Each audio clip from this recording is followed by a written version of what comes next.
If you love me, please don't judge me. Got my hands tied, the power's above me. Don't shoot the messenger, I'm just a puppet here. If you wanna place blame, then look to the puppeteer.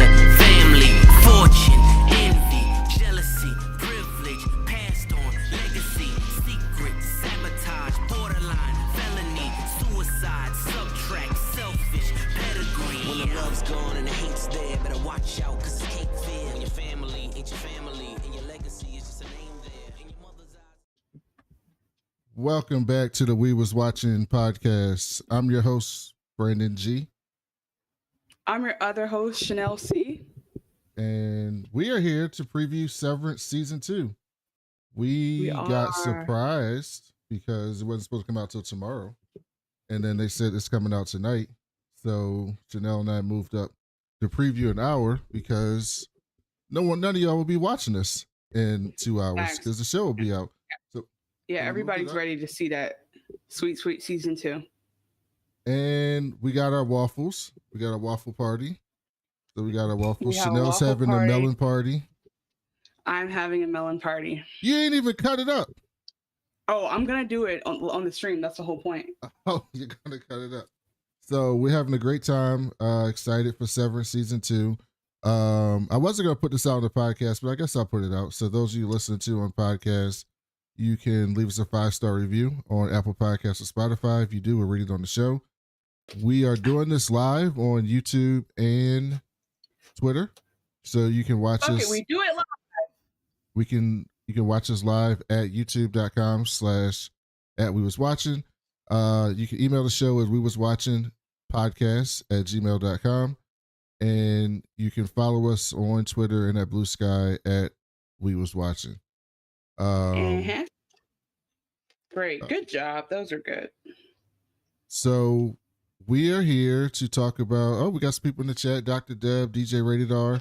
What's going on? Hey guys, We're gonna preview you guys Severance. are back with us on the same week. I love it. Thank you. Wait, I just peeped your outfit. You really are giving Dylan. You're giving Dylan today. I'm not mad at it. Yeah, Chanel's not a cook. She doesn't know not to use a butter knife. You don't know. Well, and this is all as clean. She don't know. No, but yeah, we're here to talk about Severance. This is my most anticipated show of 2025. I've been waiting on this for a few years now, so I'm crazy excited to see what happens. We also got Silo finale tomorrow, so that'll be out later this week. So make sure y'all come back and watch us talk about this finale of Silo. But we're here for talk about Severance. So Chanel wants to lead this show. So I'm going to let her drive the show until she drives off a cliff, and then I'll catch it. But I'll give her a chance. Off the cliff and then crash into a tree and go touch it in the middle of the night and cry. That's right. See, I set you up. I didn't think you were going to catch it. No, you were talking shit. No, that wasn't what you were doing. You were just talking shit. Oh, well, yeah, I'm ready. I'm with it. You know what? You know how, like, obviously we talk a lot about my ADHD, but the fact that I waited till right before it came back out to watch it was great. Like, I binged the last 2/3 of the season last night, so that would all be fresh. And like the cool part is I had forgotten some of it, and so that's the most fun part is like when you're like trying to remember, because in my mind, this is so stupid, but in my mind the cliffhanger was them trying to do the protocol. So like I forgot, but I was like, I remember something about Mark waking up, so what am I thinking about? And so like that whole episode 9 was like half of it was like me trying to remember, and it felt like I was watching it again for like kind of like the first time, which is an amazing feeling because you can't really get that back. So I'm super excited. Like Brandon is honestly, he's right. We cannot do an episode by episode recap, but we're gonna do something that feels very similar to that in terms of like just hitting the major beats of the episode. It'll take a long time, so we'll try to speed through some of it, but I just think this show deserves a lot of that, especially as we think about the Easter eggs that we might be given and all the mysteries that are not yet answered. Also, like, you know, they've had damn near 2 years, so they've had a lot of time to figure out some of the, like, I don't really think there's any plot holes necessarily, but trying to figure out any of the lore that doesn't make sense, because they introduce so many intricate parts of this that like there has to be, we already know there's some dastardly shit happening in Congress, but like what else is going on? I think all that could come up in season 2. So we want to hear like we want to like see what's happening with that and why. So I want to like pull all that out. So anyway, if you haven't watched this show, we was watching since the beginning, you don't know that I used to also host sometimes. So that's what I'm going to do this time. And Brandon's going to be my snarky commentator. You look so cute though. You really look like Dylan. That's right, Dylan G. That's just kind of. I'm kind of giving Helly. No, you're not giving Helly. You're giving Cobell. I'm giving you. Thank you. I'm giving Cobell. You're right. No, I'm really giving Selvig. This is more Selvig with her when she's looking coming. Okay, so so let's just start with the first. And also like just interrupt me whenever with the comments because I'm not looking at YouTube as I usually am. So like let's just talk real quick about orientation because like the reason we know this show is different is the opening scene. So like, do you remember at all what you were thinking or feeling when you first saw Helly on that table? I was very confused because I thought I was watching a comedy. And right. Oh yeah. Wait. Remind us of that again. Well, this is from Ben Stiller's like one of the creators of this. So I've never known Ben Stiller not to do anything that's not funny. So when I saw that, I was like, okay, this is a comedy. And then I was watching, I was like, what the hell is happening here? This seems way too serious because she was getting really angry. They weren't playing it for jokes of her not knowing shit. And I was like, they're not playing this for jokes. Yeah. She seems to be really upset here. And so I was very confused about what the hell I was watching. But I picked up on it pretty quickly about what was happening. When Severance is like a slow it's a slow show. Yeah, after that scene, they show Mark, like crying in the parking lot, and then he goes into work, and he goes downstairs, and he comes out, and he's just happy-go-lucky. He looks in his pocket, and there's like a handkerchief with tears on. He's like, "What the fuck is this?" And just throws it in the trash. And I was like, "Okay, something is happening where they don't remember some shit." But I didn't fully understand it, but I kind of picked up pretty quick. Yeah, I will say on that note, like. I think we talk a lot about how good TV is and how you can take stuff for granted, but you cannot like the acting in this show, even the stuff that's awkward must be for like all the actors here are so top tier. It's like there's nothing for accent. So even fucking Selvig's bad accent that I hate, like it has to be on purpose. And so like Mark in particular has some scenes like later when he goes up the elevator frightened about something and then goes up and like you see his face change to normal and then he comes back down and gets frightened to me. Like that shit is I'm sure I know they won awards. I don't remember if he won Best Actor, but the shit that he did in that some of those elevator transitions were like out of this world. So anyway, like you said, it opens with like a very serious scene where the orientation, and so in the first episode, you're just kind of getting oriented to like what the world is, and so we see, like you said, that there's we learn about staggered entrances, the fact that there's something called a severed floor, and then you see this like big giant building, like this big empty corporate building. And then like there's Muzak and a big maze of like white walls. And so wanted to talk real quickly before we start going beat by beat about like the, what do you think about like the scenery, like the white walls and the maze of it all. And like just the underground of Lumen being like this, what seems like an impossible, just like intricate maze of hallways. Like, what does it just make you think of or what do you think they're going for? One, I thought it was interesting because a lot of places have office space that's just like mostly empty. And so you're just walking through this entire maze of doors and hallways and corridors, and there's nothing there. So I thought that was a good play on that. But also, I thought it was really simple. It seemed to me as a show that didn't have a crazy budget and to begin with. Like this season was expensive itself from what I understand. But the first season, it couldn't have had a crazy budget. So they were like, okay, we're going to do everything in this one spot. So I wanted to make it as generic as possible. When you watch it, there's no posters on the wall. Like even when you go into workplaces, they'll have like safety posters or pictures. Something. Like there's nothing. It's just the most generic place you've ever seen. And so I thought that was really interesting what the hell they were doing with that. Well, we find out eventually that there is a department that does like art, but like they literally rotate it on a schedule. So there's like yeah, the blandness, the whitewashedness of it, and then the fact that the cubicles themselves, like at least for our department that Mark works in, macrodata refinement or MDR, it's like dressed like the 70s. And so I think what's also interesting, I know I always find like these random ass ways that the shows connect, but it's just a reminder of how like Silo, like it's all steampunk and old, but they have like the most advanced technology.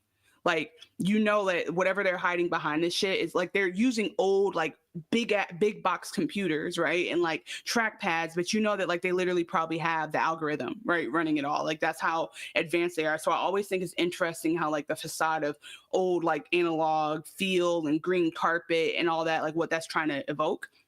So anyway, we see that Mark S is from Allentown. He's not actually from Allentown. Go ahead and read that out. Dr. Deb said, they did a great job of making us feel the same confusion and disorientation Helly was feeling. Absolutely. Yes. Because the whole thing is like, we could just jump in to say like Severance is this procedure where you get your, you become, your brain is bifurcated. You're a work self and a outside self. So they call your innie or your outie. And then there's a guy later who calls it an NZ, and it's apparently a slur.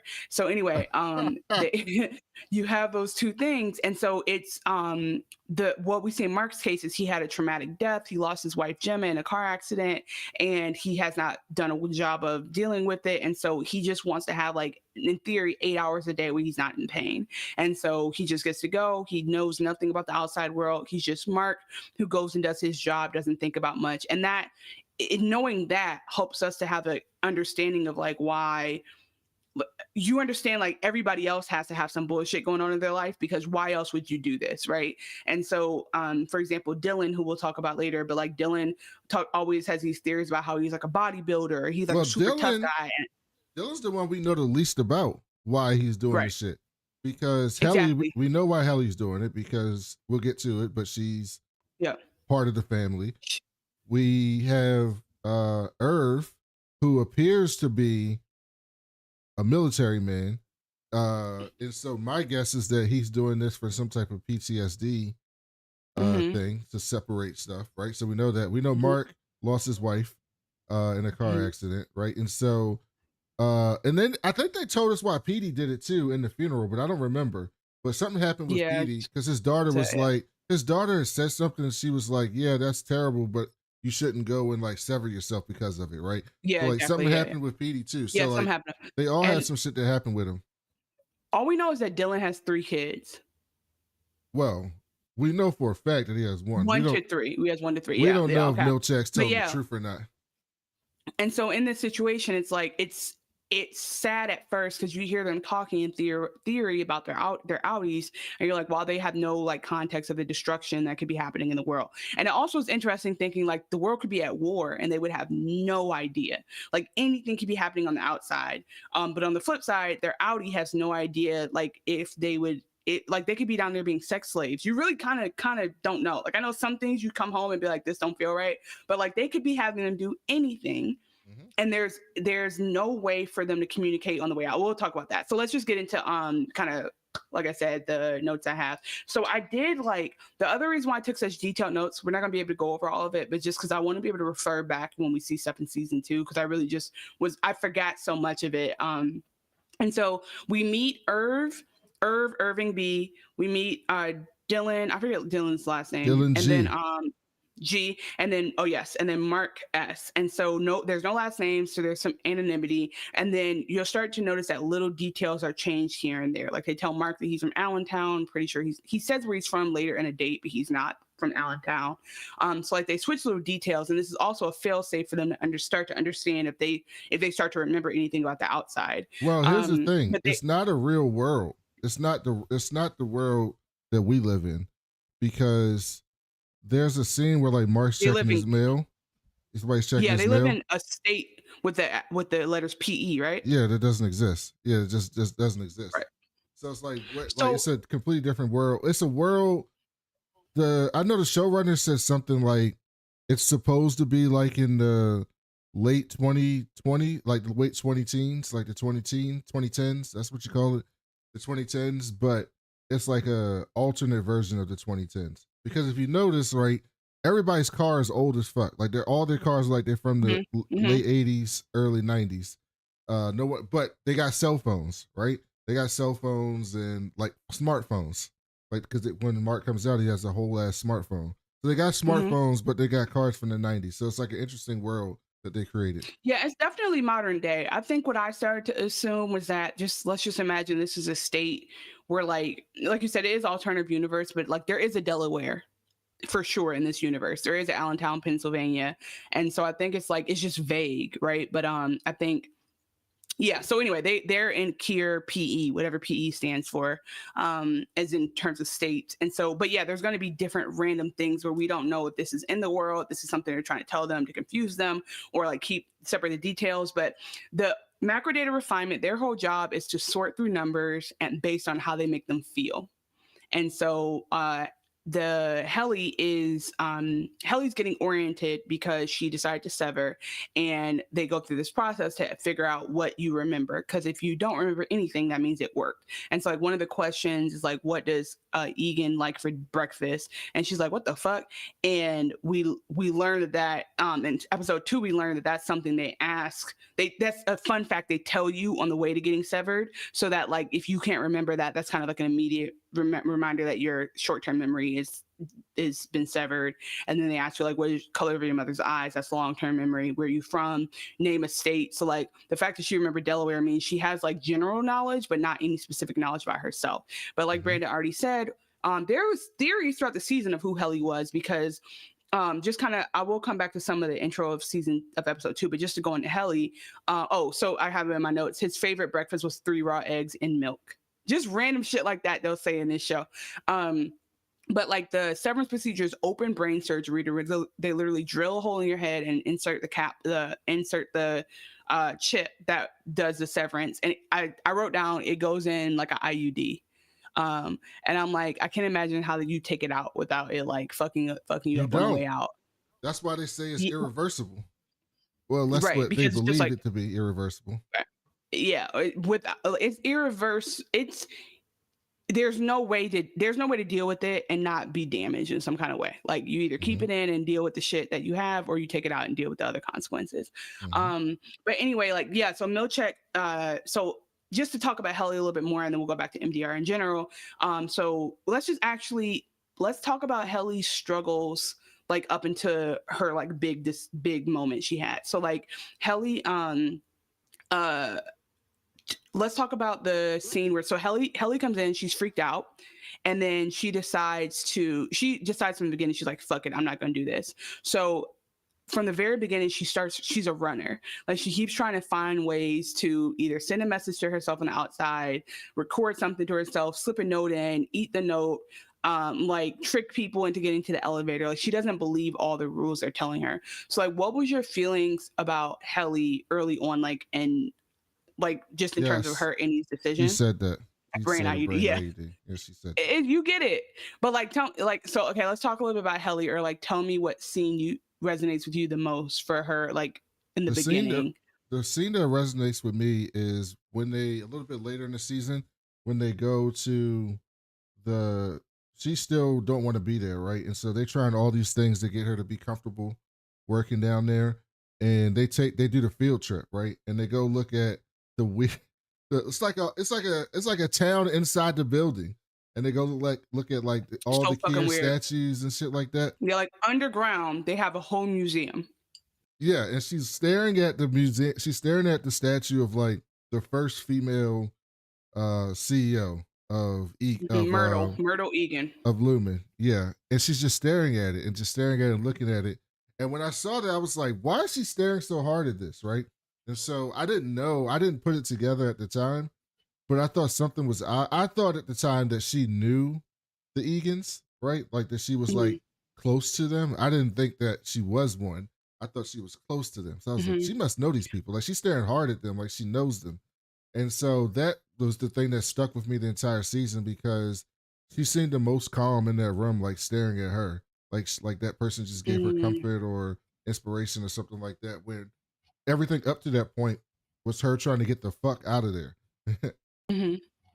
I also think that like one thing I fuck with about Helly is that bitch was determined. Like, so she might have been acting cool, but she was about to get her ass the fuck up out of there. Like every time you think Helly then calm down, her ass is like, I'm a stud. She's like, give us free. She's trying to get out. And so we learn a lot about oh man, you know what? I was looking for the picture of the Egan B go, but I texted it to you. It's not in here. So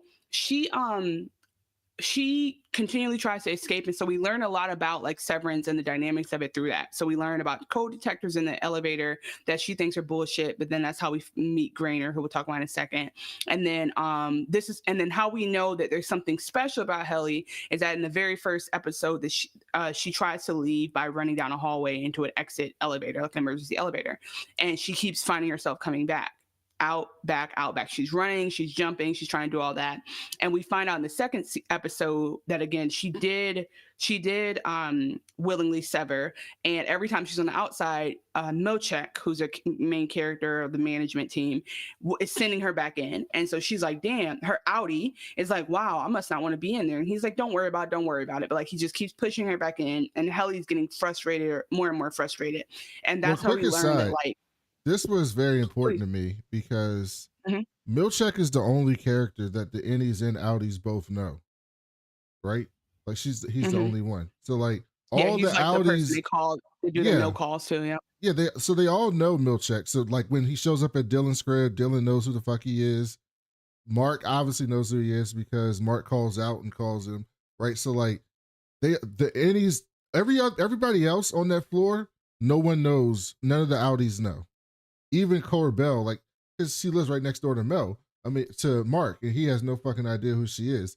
So, like, I thought that was one of the most interesting things. Like, why does everyone know who he is? And then, I don't know if you read the Lexington files, but they put out the Lexington letter, I should say. So, when the show came out, they put out like a little book. Apple put out a book. It's like an ebook. Oh, you had to go read the book because you wanted to know what was happening? No. It's not a book. The show's not based on a book. They put out like a small book. It's like 20 pages. It's like as supplement to the show, like to talk like supplement around the show, right? And it basically takes place in like another city where they have a Lumen office, but they also do Severance there. And there's like a woman who's like telling a newspaper person. This is like the book is basically like a newspaper person talking to their boss on if they should publish these stories about a severed employee, right? And so this woman is like found a way to communicate with her outie through like this language that they made up, that the outie made up as a kid, that they could figure out something to that extent, right? But anyway, there's a person in this other town named Milchek, right? In a whole nother town, but there's named Milchek. And I was like, what is going on with this person, right? Because everyone knows who he is. Inside and out, he has all these responsibilities, right? Every responsibility down there, he's basically in charge of.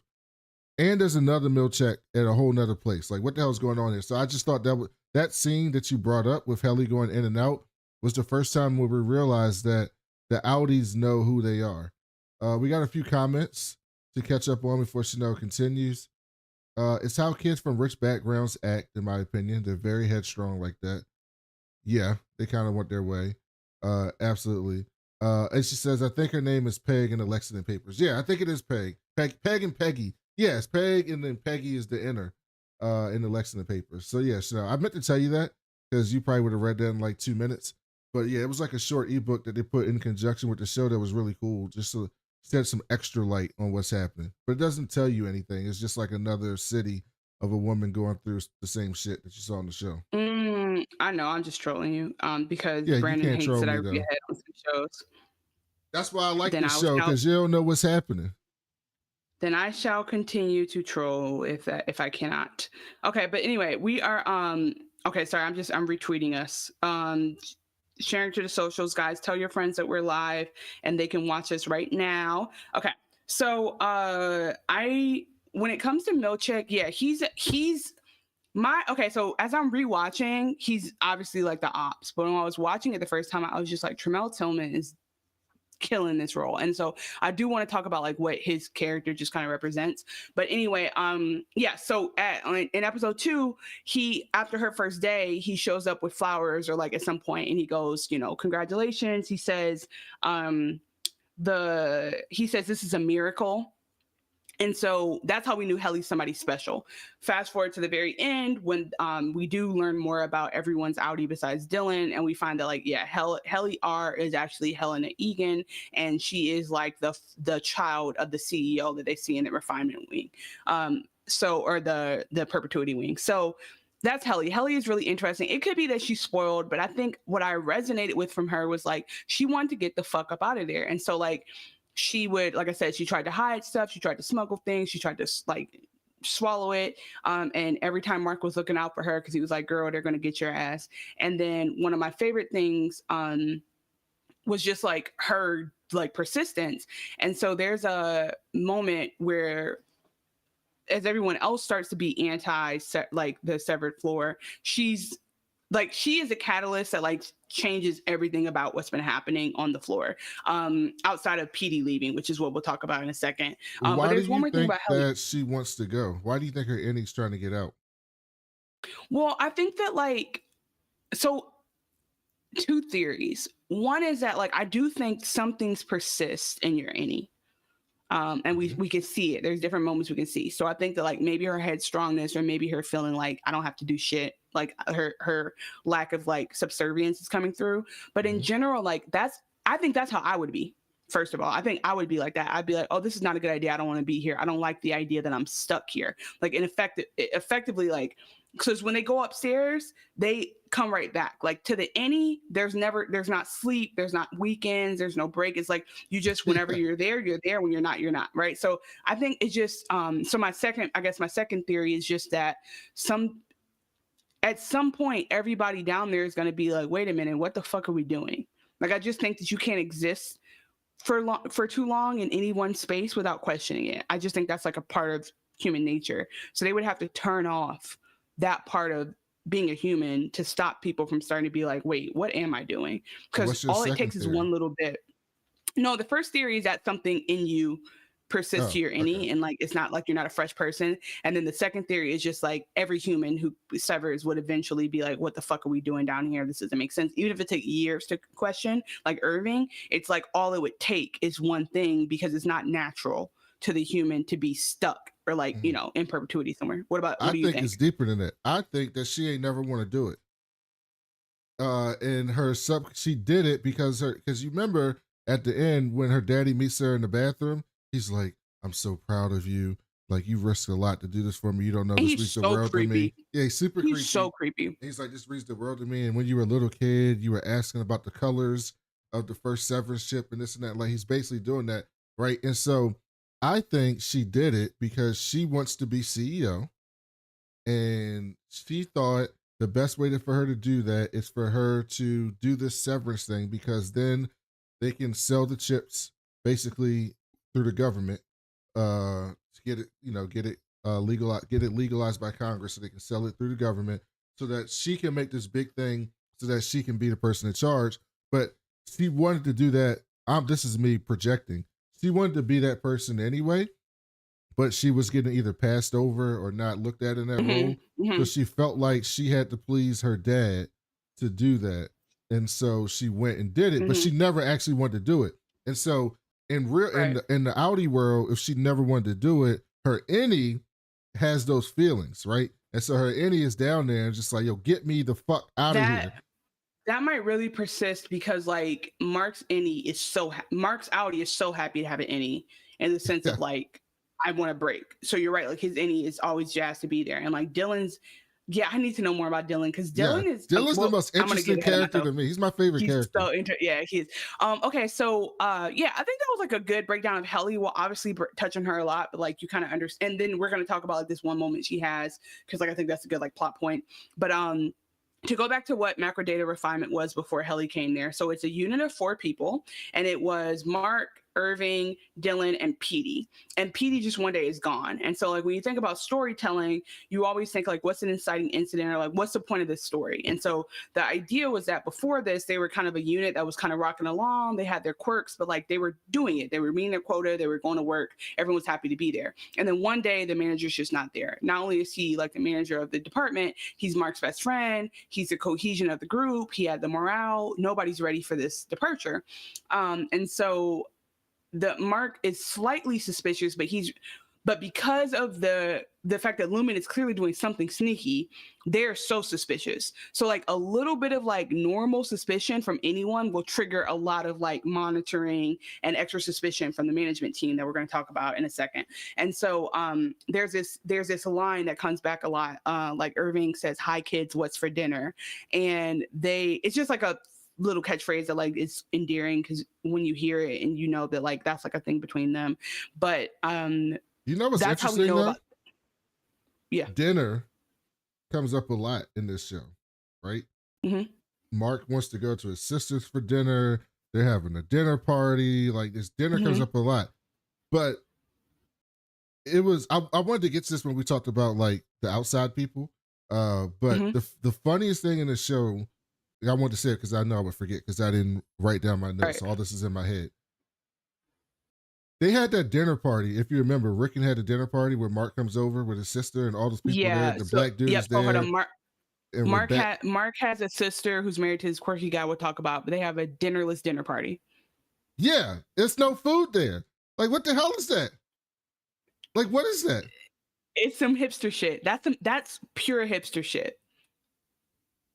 Oh, so, but I mean, I will say though, like food though is interesting. Keep going. Well, yeah, food is interesting in this because we never see it. The only time we see food this entire show is the waffle party, which we're having right now, which I just ate my waffles, which is why I was eating on the. But I always get mad at Snow for eating. You are refiner of the quarter. Yeah. But I was eating for the waffle party. There's a waffle party. You get it now. There's a melon party, right? There's the Lumen branded. There's the Lumen branded vending machines that have Lumen branded coins that you put in there, and you can only pick 2 a day to put in there, right? And then the only time we saw normal food was one point Mark was making a sandwich, right? We see Mark making a sandwich. That's the only time you see food this entire show that's like normal. I didn't even catch that sandwich. Yeah. Oh, you mean outside? Yep. Yeah, outside or inside because. And Selvig's cookies, her weird ass. Oh, but those cookies were weird as hell. Her chamomile cookies. They were black. What the hell were those cookies? I don't know. I don't know about eating like charcoal colored cookies. Like they weren't black like chocolate. They were like dark gray, ash colored cookies. We gonna get into her. I think that what's so interesting about the any experience, but like again, I've talked about on the show, like one of my biggest fears is being trapped, like in any sense, like financially, physically, mentally, emotionally. That's why Black Mirror fucks with me. And so with this show, like one of the crazy parts of the experience is they don't know what any food tastes like besides what they're given in that place. Like those innies don't have all the rich experiences of like us tasting something nasty or smelling something dead in the fridge, or they don't have any of that. And so that is why a melon party is a big fucking deal, because you get melons. Oh. You don't have melons. There's no other melons. You've never had a melon until Milchick comes in and says, "Oh my God, guys, you get a melon." You've never had a finger trap until Milchick says you get a finger trap. And you're like, "Oh my God, my fingers get to do something." Because normally all my fingers do is exist. I don't get to put my fingers in mud. I don't get to craft with my feet. I don't get to do all these, like all the sensory experiences that we get from living in the world. They don't get any of that. And so it's really interesting because, again, they have like general knowledge. Like they remember what the state of Delaware is. They know what a car is, but like they don't know how to drive. They don't know like what Delaware looks like. Well, no, they do know how to drive. It just takes them a while to realize it. Exactly. They don't have episodic memory, right? They don't exactly. They don't remember the things that happened to them. They're important, but they have like the memory of like motor skills, what to do. Yeah, exact motor general skills, things in the world that they picked up or memorized. Yeah. No, you're right. Skills is what they retain. Memory is not. Yep. Thank you. That's a good way to explain, because I did write that note later. So basically, okay. So for example, this is for you, Chanel. you all ever consider, okay, DJ Rated R wants to know if we've ever considered doing Black Mirror. If they do a new episode, Brandon still has to watch every episode, right? Are you waiting for the new? Brandon waits until the new season's about to come out of his show he's never watched, and then he'll watch I them all. watch it. That's right. Yeah, which is kind of what I did with Severance, so I can't be mad. But yeah, I think so. Like, well, you know, we're down for whatever. It's really a bandwidth conversation, less of a being willing.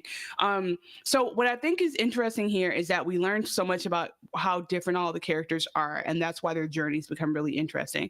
Because Dylan's whole thing is like he's refiner of the quarter so many times. He has hella finger traps, hella. Let me see. I do have the graphic. There's finger traps.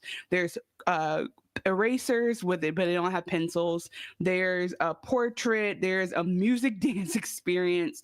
But and Irving says when did you see the list of the? I should have took a screenshot of the picture of the list of the albums, like the list of the music. I sent it to you. Yeah, it's in your text. Oh, you sent me that? Yeah, I said because that's where we're gonna end the episodes. Oh, okay. Oh yeah, you did send me that. You did send me that. But what I wanted to say, speaking of the food thing, is Irving goes, "Oh, back in our day, they used to shake our hand and fill up the creamer." And that was a gift. Getting more creamer. Because think about it, coffee and water might be the only drinks they've ever had. Here's what I want to know.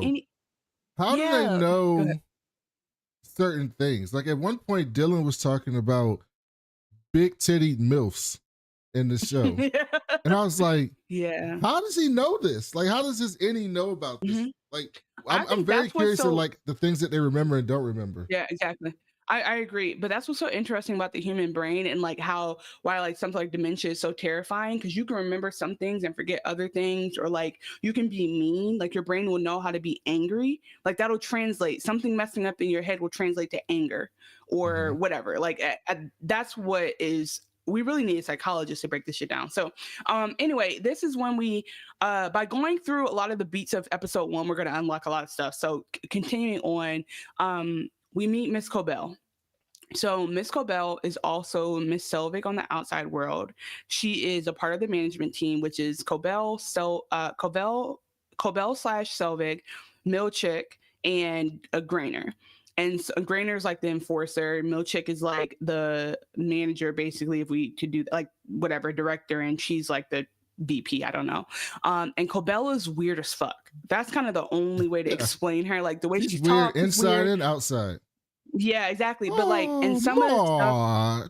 Good. Oh, that was great. That was a good one. But like the way that she talks, she's always in people's business, and people chalk it up to old lady, but she's actually doing recon.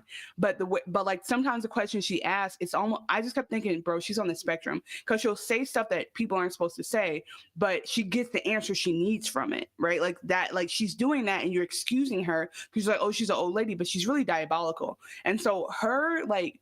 My wife brought this up when we were rewatching it, but at the scene where she went to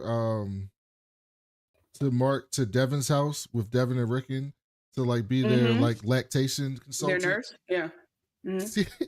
She's like she has like the baby, and she's showing the baby like how the baby can latch onto the nipple, and then when she's done with the baby, she goes like this. She goes, and that's how you do it. And just tosses the baby around. Yeah, she don't give a fuck. It was so weird. So she be doing the weirdest shit on this fucking show. She can't put her trash out correctly. She's always arguing with Mark about the fucking trash. But that's the way to talk to Mark. So, but this is why she's so like her violation of Mark to me is like the most violent thing in this show, because she is constantly on Mark's phone about the trash because that's a way to monitor him.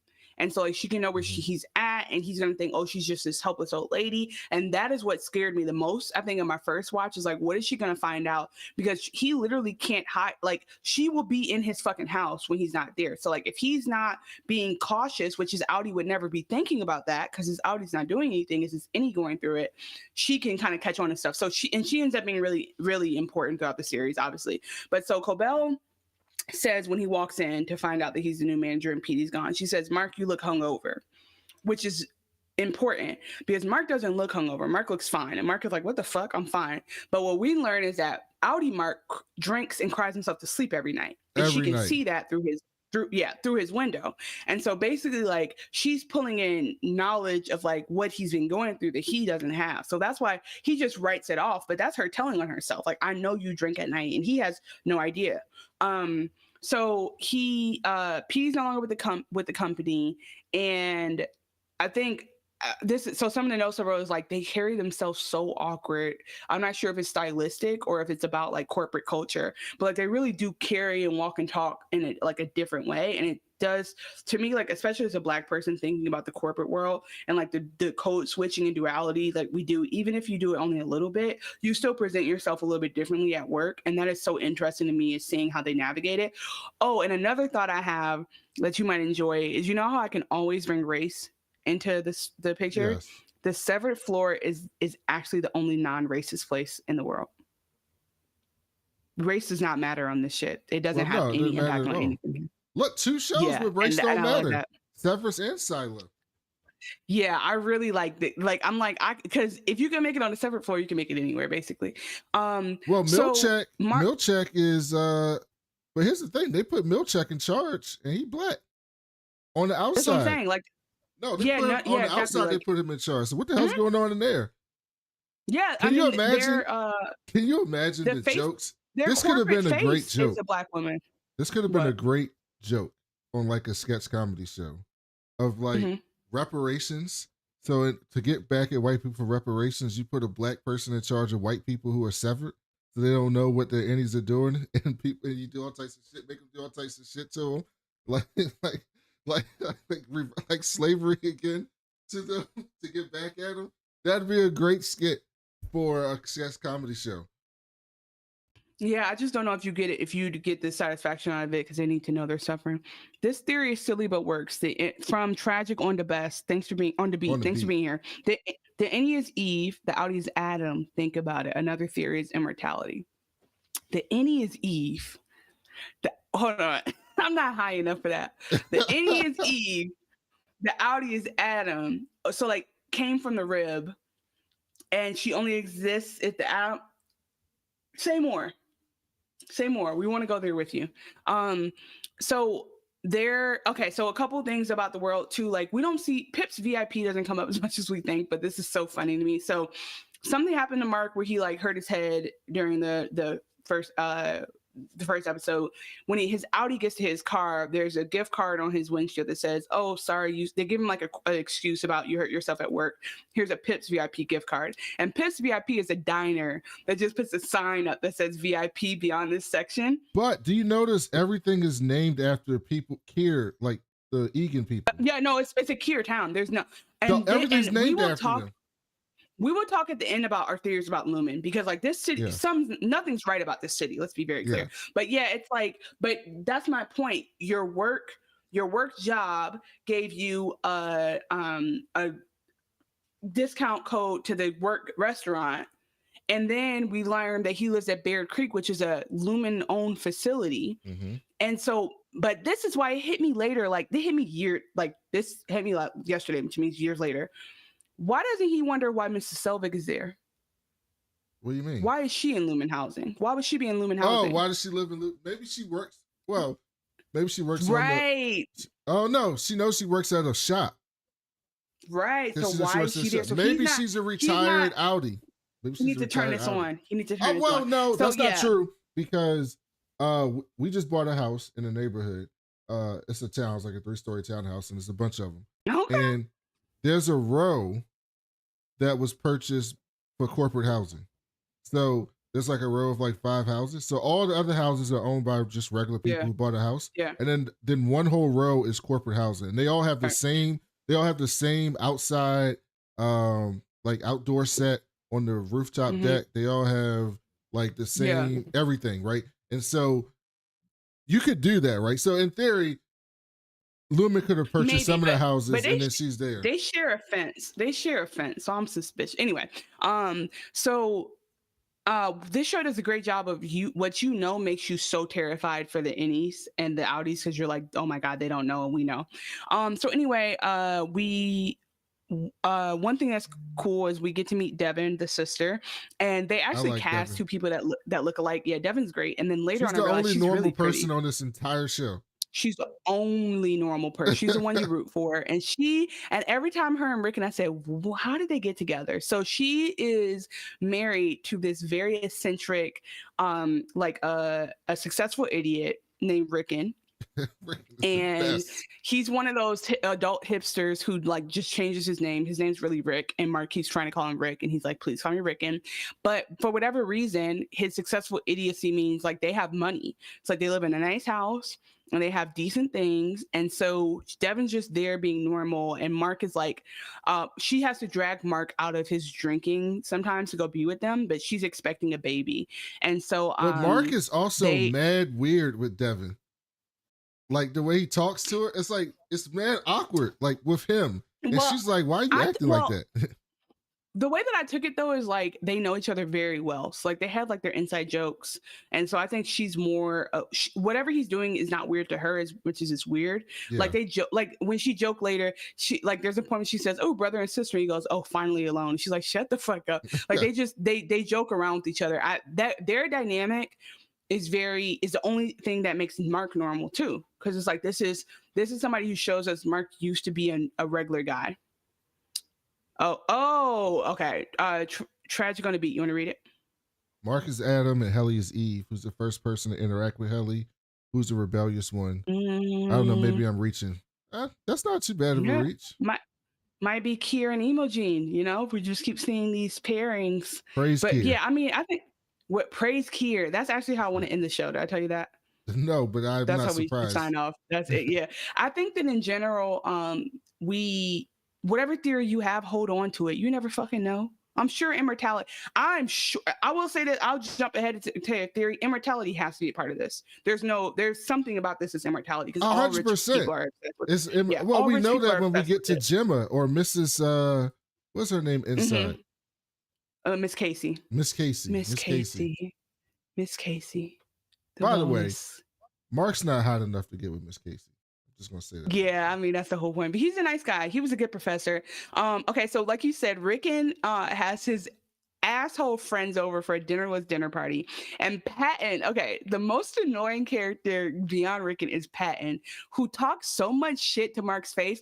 And I'm all down for like black men being themselves, but he's so annoying with it. So we learned that Mark used to teach World War I, Great War history, and we learned, like, I'm trying to collect all the things about Lumen. So Lumen makes medicine.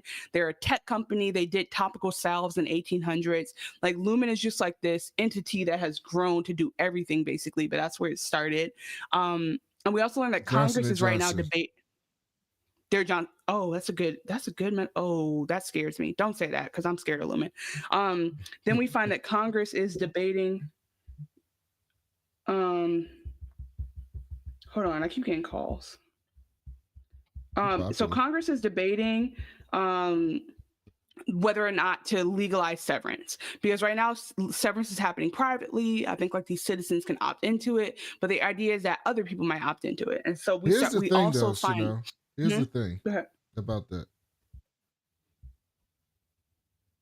My headcanon is that the government wants Congress to legalize severance for the military, is my theory. And the government wants to give that to people in the military so they can do all kind of shit, of shit without guilt. And I mean, I'm not saying the government has their best interests in mind, but also they won't have the PTSD from it, right? Because you won't remember none of the shit that you did unless it's in the subconscious part that pops up. But so not only can I have you do shit that you won't have any questions about, but then you on the outside, when you come back home, you won't have to deal with all the fuck shit that you saw and dealt with when you come back. Yeah. People already do fuck shit on their own. So let alone being able to do it without any consequences, terrifying. So we'll talk a little bit about that again when we meet the senator. But so Rickon says, Rickon like goes into like this build up to this question for Mark. And he's basically like, Mark, we all know that severance is ethically, morally, socially, and scientifically controversial, but tell me more about why you did it. And so the general opinion of non-severed people is that this is some bullshit and it's kind of scary. And so Well, it's more than but, that. It's that why the opinion of everybody on the outside is like, why would you do this dumb shit? Well, and the opinion of people on the inside is like, you have no idea how much pain I'm in. I will say though, like, and this is just generally true, like the pain that Mark is going through, in the time he severed, he may have been in a better place by now by dealing with it in a different way. So it's like he's prolonging it, because like now you're just suffering for 10 hours at a time from 5 to 9, and like you're not actually leaving any time for you to grow and like accept what happened and go through your 6 stages. So that's the only thing. They say that there's this is one of my favorite parts. In the room where the baby's coming, there are 3 beds because they want to avoid irreparably wounding the child. And so Rickon says that Rickon says that the baby's psyche is broken when they have to transit when their crib gets taken from them to have a kid bed, and then that kid bed gets taken. My wife had the nerve to ask me if we were going to do this after she saw this. It's not that crazy. It's a little crazy. Look, we got a Facebook watcher. That crazy. Oh my gosh. Hi, Facebook. Oh, thank you. Just found you guys scrolling. Hey, DeLuise Black, what's up? We're so excited to have you guys here. Everybody, if you are listening, streaming live, please go ahead and like us right now. Subscribe. We don't ask for this often, but just go ahead and do that real quick. That helps us out. We have a goal to get to 500 subscribers, Brandon, because that's when we can monetize. So like and share, especially on YouTube. Please, please, please. So anyway, I do think the best thing is hilarious. If you have a big enough room, I say why not? But I think it's also ridiculous. But it was just very, so like we know a lot about Rickon just from that. Like Rickon is very like woo-woo. He does really silly shit, but Rickon becomes like this folk hero later in the season, and that's one of the funniest things about this show. The Rickon lore is one of my favorite parts. So the most unrealistic part of this entire show is that Rickon would have a baby with a name as basic as Eleanor. No. Yeah, or Eloise. The baby's name Eleanor? Eleanor. He's the type of person that would have an apple. Right? Like one of them names you see them, the type the person celebrities, apple, yeah. He would have an apple, not no goddamn Eleanor. Yeah. By the way, I can't wait to have a crazy baby name. I'm sure. I'm not surprised. There's no Jessicas in this household, baby. We're going futuristic. So the end of episode 1, and again, like when I think about the fact that shows are written by just a pilot, like most shows are written like, okay, people see the pilot, they see where it could go. This is such a crazy fucking pilot because, like we said, it starts with Helly having her orientation.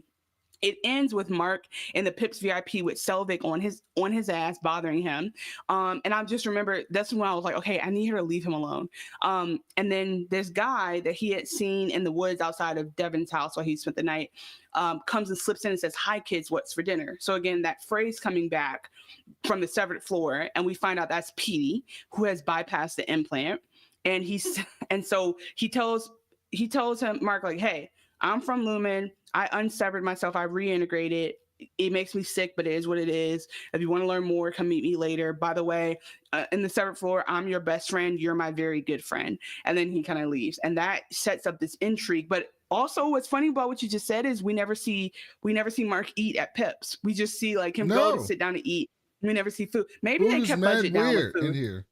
But it is. So anyway, that is we were talking about a lot of stuff, but that's the run through of the pilot. So like we set up for this very interesting 100%. Thing. What's going on with PD? DJ rated R. That is 100% a Ben Stiller thing. The Rickon part of the story. 100%. But that's what makes it so good is like you have to have some type of thing you can laugh about here. If you can't find the little moments, it's just too deep. It's just too much of a show. But like if you can laugh at the characters or the characters and say wild shit, and also there's intrigue, it takes off some of the anxiety, I think, for me. So as we said, episode 2 is more about Helly. Let me tell you something. I don't think I told you this. One of my favorite fucking show intros is the Severance intro. It's one of the best intro. It's one of the best intros for a show I've ever seen because 1, it tells you the whole story, but 2, like the visual and the graphics and the symbolism of it. Like it starts with Mark like in the severed floor, and then they show like Mark within his brain typing, and then they show him like turning into goo, and then like the garbage cans, and like I get hype over that theme. I don't skip it. Can't believe, Brienne of Tarth from Game of Thrones is joining the cast. She's gonna do good. Yeah, there's no misses on this show. I trust them with a lot of shit on here. So we see in episode 2 that now Mark is a new manager and he has a senior refiner checklist. And this is the other quirky stuff about the show. Like in the beginning, just watching them do boring random shit, like dust off the keyboards, right, and like refill the creamer. But like I think all that uniformity is helping us see like just how people really do become severed, so that they don't have to think about shit. They just come, they check in, they do their 8 hours. And the funny thing is, even when shit gets real down there, they still leave at 6 o'clock. Like they leave at 5:15 no matter what. Even if you had a day where you were running around being chased the whole 8 hours, you leave at 6:15 and you come back at 9:15. So like that is interesting in terms of when I'm always asking myself, like, would I sever? And I also thought about how everything is novel for them. So Mark, out of like hurt that PD's gone without telling him, kind of throws pictures out and hides them. And then that's when we first hear Helly talk about how a weekend doesn't feel like anything. Dylan brags about the incentives. And so again, like I would try to pause and look at stuff. And so they just, that's when they talk about like a caricature, MDE, finger traps, and Dylan. So let's talk about Dylan now. Dylan is a super foul-mouthed Black guy who works on the floor and talks so much shit because he's like, I'm the refiner of the quarter, don't fuck with me. I have all the finger traps, I have all the erasers. And then later we find out about this other group called OND, and the way that Dylan cusses OND out every time he sees them is so unacceptable in any workplace. He'll say stuff like, they walk in one day, he goes, what in the wet fuck? How did you find us? And I'm just like, who's writing for Dylan? It's Ben Stiller writing that 100%. Yeah, no, it has to be. Yeah. And so, and even Ben Stiller has just some great ass writers, because the people on this show, like, it's across the board, always good. So Helly starts asking questions about how do I like basically, how do I die? How do I get rid of being an innie? And so Helly goes through her first process. This is when we find out her Audi is a fucking asshole, because she does all these threats to be like, I need to record a video to tell my Audi, get me the fuck out of here. I need to know she got the message. And then her Audi sends her back a message that said, bitch, you're not a person. I don't give a fuck about you. Stay there, cry about it. You're gonna die there. And don't ever fucking try to threaten me or hurt me again. I will literally make you regret it. So that's how we find out that Helly's stuck. Helly's not getting out. There's no resistance, is futile. Don't be using phrases from Star Trek. You don't know nothing about Star Trek. Me and Captain Kirk be like this. Captain Picard. Me and Captain Kirk. See? That's how I know. You don't even know. He's from the other one? Yeah, he's from the other one. The one that's way before your time. Oh, that's Professor X. Yes. Professor X. See, I could do that. I'm Black, because I'll be like, that's Squid Games. Like, I'll be like, if I know what show you're in, I know that more than I know your name. So this is when we get our first melon party, and they do a welcome for Helly, and they're doing a melon party and do the get to know you ball thing, where like you roll the ball and someone says a fact, and Irving does his fact and then gets up for a trust fall. It's like Irving is such a company man, because Irving is like, now we do our trust fall. He doesn't wait for anyone to stand up and make sure. He just gets up and starts to fall back. And Milchick is like, Irving, like, we're not doing that part. So you can just tell that, like, inside and out. Inside and out. He knows the Kier. Okay, so this is great time to stop and think. Like, so basically, Kier is God in the severed floor. Kier is God to probably all the employees, because Kier wrote all this random poetic bullshit, and a person who's been severed for long enough, like Irving is the longest severed in the floor. He, like you said, he knows all the verses, and so basically it's like Bible verses that they're spouting at any given time. Like Kier has a quote for everything. That's in one of the clips we'll watch later. That's just like why his journey is so interesting, because if you put him on a scale, like Mark is just like happy to be there. Dylan's like, I don't give a fuck, just give me my incentives. And Irving is like, live and die for Kier. I'm all about the book. And then Helly is like, get me the fuck out of here. So that's kind of where they all start. So DJ Radio, what was happening with Helly was when she goes through that door, it turns off her severance. It turns off her chip. And so she was going out there, and she didn't know why the fuck she was out there. But Milchick wasn't telling her. that her innie was like trying to get the fuck out. So he was just basically just like, this is just something that happens. This is normal, right? It's a little bit traumatizing for the first time. So your innie just wanted to get a break. So why don't you go back in there and give her your best shot? And so she goes in there and she comes right back out. He's just there waiting for her.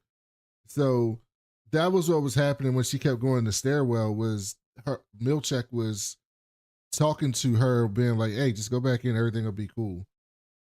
Her innie's memory of what was happening is her outie stepping back in, and it plays out from her innie's perspective. Yeah, well, no, they show it from the outie perspective. So initially we see it from the innie perspective, but then later on, I think it was, I don't know if it was episode 2. Was it episode 2? I think it's 1 and 2. They do it. Yeah, they do it really quickly. Yeah, because they show her getting severed in episode 2, and so. What's so interesting is like, the first episode just shows you from the innie's perspective, like just you never leave. It just shows that sense of like being trapped. And then, like you said, DJ Rated R in episode 2, we see Milchek, like Brandon just said, comforting her, but she knows she wants to, because she goes, "Oh, I guess she doesn't really want to be in there." And he's like, "It's fine," but like she probably knows she doesn't fuck with it, and then it's confirmed when she does a resignation request. Like she knows she doesn't want to be there. She just doesn't care because, like Brandon said, she maybe has a long-term thing, or maybe like it's just relief that half of her life she doesn't have to live. So yeah, that's the hallway thing. And so the hallway is technically outside of the severed floor, so that's why we have that like disconnected experience. So this is when we learn about the break room, which is a punishment for when they break rules. So when Helly tries to sneak a note in the elevator, Mark takes one for her and we go to the break room. Then back on the outside, Mark goes on this date with this gorgeous girl named Alexa, like such a pretty woman. Like she's the only other normal person. I forgot she was normal. But how does he keep pulling baddies? That's what I say. Like Mark is not. Alexa and Gemma, that is way above his pay grade. They're both bad as shit. I said, "Oh, he's an alcoholic," because even at the date, he's like, "Yep, one more, give me one more." Like he's just drinking whiskey straight throughout the date. And so that's when we learned more about like Jane Egan is currently lobbying. So I think she's either in Senate or just like a business person. And so we also see the Whole Mind Collective, which is a group of like a student activist group that says that Severance is subjugation, asshole. And so we see Mark's drunk, like angry side, because he argues the Whole Mind Collective about how like he can't enslave himself. By the way. Yeah. By the way, I got to give Apple credit for casting the best actor, no matter the color, because Alexa is from Montana. Okay. Alexa's from Montana. It's not many Alexas that look like that from Montana. That's a fact. Maybe we need to go see the talent. Montana, have us out there for a show and we'll go see if y'all look like Alexa or not. So I'm pretty sure she came out there and killed that role, and it was like, well, Alexa just gonna be a nigga now, and so that's what it was. And so many of these, like Seth Milchek, like I think these really are just like people killing this shit, and it's like this is who you get. We're not even gonna make the name black. Let's just do it. Same thing with Homegirl and the Bear. That character was probably not black at first, but they was like, she gets it. Like we're gonna let. And anyway, blessings to our black actresses. What was the scene in episode 1 and 2 that we pulled? I don't want to. You wanted to talk about. I got it right here. I'll surprise you. Yeah. Okay. Oh, the session. Yes. No, that's 7. That's episode 7. No, I got this. Okay, great. Okay. Okay, we'll come back to that. I'm not ready yet. Okay. I just couldn't remember what it was. Okay, perfect. We're almost there. Thank you. So, oh yeah. Well, okay. We'll come back when we talk about Earth. So basically we learned about Whole Mind Connect. They're not that important to the whole thing. Like at one point, Mark thinks they're behind the reintegration of PD, and they're not. But we see Mark being an asshole, and he ruins a date with Alexa. We can just talk about Alexa real quick. She comes back later because she's actually Devin's midwife, and so he runs into her. They try another date, and he's an asshole to her again for like decent reasons, but he handles it really badly. And she is one of the people who helps us see like where he's at and his progression of mourning his wife. But he literally is like, Mark is a Pete Davidson Severance. Nailed it. Nailed it. You're right. And so she has a very healthy approach. So she's like, if you miss your wife, you miss your wife. If you don't, you don't. Like, I'm okay with all of that. And he still just fumbles her because he's not ready. So anyway, well, he Sophie didn't comes necessarily fumble her because he did end up taking her to a punk rock show, and then but he fumbles her again after that. Even worse. Yeah. Well, I mean, he fumbles her for good by the end of the season. He did get some. So did he actually fumble? That's not he fumbled, and like she's not gonna remember that fondly. And Mark can be Pete Davidson if he wants to. Nothing about Adam Scott is giving he's down there putting it down. So I'm just gonna say I hope he's a generous lover. Okay, so Selvig comes over and she's just always bothering this nigga. And she says, I'm experimenting with chamomile. I won't be offended if you gag. What a weird way to say, let me know if you don't like it. I won't be offended if you gag. Who talks like that? So she brings over, and I was also like, I can't believe Patricia Arquette is this old. I used to love, where are my medium She's stands not at? that old. But like, how old is she? I think she's like 50. They just had her. She cannot be 50. They just had her aged up. 50. How old is she? Yeah, she's in her early 50s. I think they just aged her up. Okay, that would be. She's 56. So at the time of the show, which was 2020, she's like 54. She was 52. 51. Well, so one thing about Patricia Arquette is I used to love Medium. So I just want to know if anybody else used to love Medium. That's my show. That shit was my shit. Okay. So then we find her cover stories that she owns a artisanal shop with mugwort bath bombs and different products. And I wonder if Mark ever goes by the shop, because if he ever went after, I guess like it's always, yeah, but it's like if he ever did that, her cover story would be blown up. Okay, and then we see Irving. Let's talk about him. We can talk about him now. So actually, I'll do PD, Dylan, Irving at the end of episode 2. So PD, switching back to on the outside, Mark is fine with being severed. It's working for him right now. But PD introduces this idea that something's going on below. And so he's like, well, obviously I'm kind of curious, but he keeps like pushing and pulling away from it. But he does go to where PD tells him to meet, and PD plays him a recording of him in the break room, which we mentioned earlier, which is when Grainer takes people and makes them repeat, like I'm talking about ad nauseum, this like phrase of contrition, this like poem of contrition that's very weird. And that's how we know like there's weird shit going on. And so we talk about the break room a little bit more later, but basically PD says he's 2 weeks post reintegration. He's having sickness and migraines, and he has a map of the Severance floor, and Mark is just like, I don't know if I want to get into this shit, but he's kind of getting pulled in just because from what PD can tell him, he's pretty sure he's telling the truth, and we know PD is telling the truth.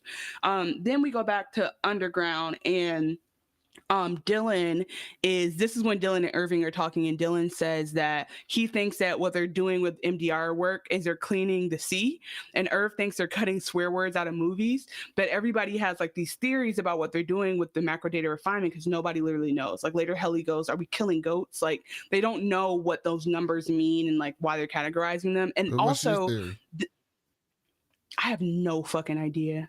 But I will say that like them making quota actually matters, because the whole time they're like, you need to be working, you need to be making quota. For whatever reason, it's a big deal. Mm-hmm. What do you think? I think don't be correct. You're gonna piss me off if you got it figured out. I mean, I'll be right all the time on Silo, and I ain't read the book, and I'll be right all the time, and I ain't even read the book. So I don't know what you want me to do if I'm right or not. But I think what they're doing has something to do with oh,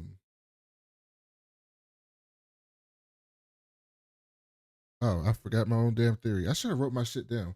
I don't know. I thought it had something to do with like I think all this is tied with the military, is my opinion. So I originally thought it had something to do with that, but now I don't even remember what my own damn theory was because I didn't write my notes down. I think it's all tied up with the military. All right, we'll come back to that. Though. We'll talk to it again about it for sure at the end when we get to Helly in the last episode, because I think that's when the theories can all come out. So then Irving, at first I thought he had long-term effects of being severed, because sometimes Irving zones out and starts to just see black goo fall from the walls and like take over everything. He starts to like have an out of body experience and he like freaks out and then it goes away. And so I'm like, I don't, and Irving also has gotten in trouble and been reprimanded, even though he's a company man, for falling asleep. But what we find out about his Audi, do you want to explain the black goo connection from his Audi? Yeah. So Irv, I like this. See, now I like this. Irv's Audi is basically painting the same picture over and over and over and over and over and over and over and over and over again. And the picture that he's painting is this dark ass hallway in Lumen that is the part-time Severed floor, where we see Mrs. Casey go later on in the season, and it brings up a lot of questions. How the fuck does Irv's Audi know about this floor? How the fuck does Irv's Any know about this floor? Right? Exactly. I've been reading some stuff on this, and a lot of people think that Irv used to be something else there. And so, because if you remember, when Dylan went in episode 8, when Dylan went in to get the protocol thing ready, they had a ton of different protocols. They had overtime protocol, but they had lullaby and this and that. They had like a ton of different protocols. I wrote those down. Yeah, so those other protocols have to do something. So the idea is that maybe he had a different job as a Severed employee, and then they erased that out, but it's still stuck in his head somewhere, and so that's why he keeps painting that shit over and over again. I love that. Okay, the protocols are Beehive, which I wonder if that's like making everybody attack at one time. Lullaby, probably just knock them out, put them to sleep. Branch transfer, which maybe there's other Severed floors all over the world. Clean slate, which I assume is resetting everything. Elephant, who the fuck knows? Maybe that's remembering everything. Maybe Elephant brings it all back. Freeze frame, which I literally just imagine all the Severed people frozen, like the fucking Black Beatles challenge. Glasgow, no idea. Goldfish, no idea. And open house. Like I hope we figure out some of that. Or I think we're gonna have to see another one, because here's the thing. Yeah. Because we're recapping season 1, but we're also previewing season 2. And thank you all 163 of you all watching, for staying with us right now. Because make sure all of you subscribe. We're not gonna keep y'all too long because we all want to go watch the show. But they got to do something in season 2 to bring everyone back, right? Because all the people around the Audis except Irv. He don't really got nobody. But Mark has Devin, and Helly, obviously, people know what the fuck happened, right? So there's got to be a reason why they take their ass back down to that Severed floor. Dylan is going to go back, and Irv is probably going to go back because their Audis don't know any better. But the other two, why would they come back, right? And so for me, I think one of those other protocols is going to be used to get them to come back. Yeah, because you do wonder, like, how do they come back? But then also there's something, this is another like part of the metaphor that's really deep for me. No matter what happens, they all just somehow go back to being professionals, quote unquote. And so like literally one of them can be physically attacked and they still like sit around and talk to each other by the end of the day and say goodbye, see you tomorrow. So I do think there's something where like, I think they would come back no matter what. Like let alone Dylan's, like you said, Dylan's going to come back because he doesn't have any idea, but like the rest of them are definitely going to come back just to be like, I want to see, I need to, because they have to, they're depending on, you know what, actually, I don't know. Because it just depends on like how everybody is acclimated. Dr. Deb says, I wonder if Irv was in Milchick's role as someone going down to the testing floor wouldn't see the perspective with the down arrow lighted up. Interesting.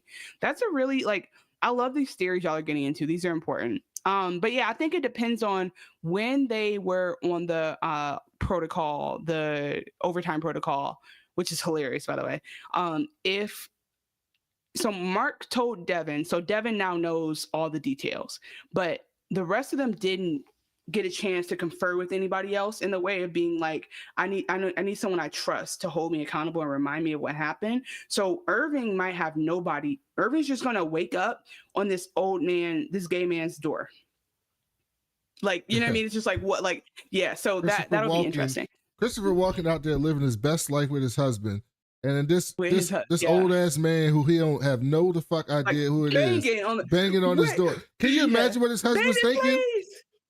No, yeah, he's gonna have a rough banging on my door. And the funniest part is like, he's just gonna be like, I don't know who he is, and there's gonna be a little bit of doubt no matter what. And his husband's gonna be like, oh, what's your indie doing at work? You think I'm fucking stupid? You think I'm stupid? Yeah. So anyway, is that excusable? Is that excusable cheating? I feel like that has to be excusable cheating if you're any fuck somebody at work. Completely different. Yeah. You literally know that. That's why I want to talk about Bert's retirement speech, because it's hilarious. Okay, so Irving has that happening. So Irving has been tripping whenever he falls asleep. So they send Irving to the wellness floor, whatever. And so that's when he meets Christopher Walken's character, who is Bert, who is a department head of O&D, which is like something it does. I don't know why I have it written down somewhere. But O&D becomes like a very interesting part of why things are optics and design. They become a really interesting part of how things change on the severed floor, and like everything's fucked up now that Petey's gone. And so they're talking over Kier taming 4 shrews. And so Kier has all this lore of like how he figured out like basically the secrets of life. And so like 4 of the tempers are 2 things that he studies, or like whatever says his values. And so Irving and Bert have a connection. Are people doing spoilers on season 2? No, someone just asked if we watched yet. No, we haven't watched yet. But yeah. No, we're here with y'all. Yeah, we're here with y'all. We just previewing it. We all gonna watch tonight though. When we get done, we gonna watch it. I was literally just saying like Bert has to, like, from where we saw last, Irving will be on that door, and then like Mark will be at the party. Yeah, I was literally just saying like where we end this season 1. I have no idea what's happening. Like they have to pick up there, but we'll see. And also we're just thinking like, we know they go back to the severed floor, so how do we get them there? Promise we haven't seen it. And I was gonna say, if somebody's in the chat doing spoilers, that's a problem. So anyway, we good. So that's when we have this connection between Irving and Bert that becomes a love story throughout the rest of the season. Just put it out there. And so they're 2 old birds basically who like love the Kier lore and love the art, and both equally know the verses. And so this is why I want to show. Sophisticated. He's such like a distinguished man. Yeah. He's such a distinguished man down there. I mean, and so is Irving. Irving's just like around these young kids who don't give a fuck. So Irving is really like desperate for somebody else. Yeah, but you know the funniest thing? Bert's Audi looks like Bert's Innie, right? Mm-hmm. Irv's Audi looks like a fucking badass. Like somebody will fuck you up. Yeah. And his Innie is like the most square person in the fucking severed floor. And that's why these actors are not playing with us. Because John Turturro you feel like he's a square. Like you really are like, yeah, this man is so weird. And then you realize, yeah, he's a whole vet. The reason I want to play the wellness session is because this is such a key, like this show is weird as fuck, but also so interesting. Oh yeah, no worries. No, you good. Bebo, you're good. Yeah, you're good. You're good. We were just double checking because I can't see the chat. Thank you guys for being here. We'll all go and watch the new one together. Actually, but Brandon's right. We can't be here all night because they pulled it up. But this is when I was like, what the fuck is this show? And I have to keep watching it. So Brandon, now I am ready for the wellness session. All right, let's play the wellness session.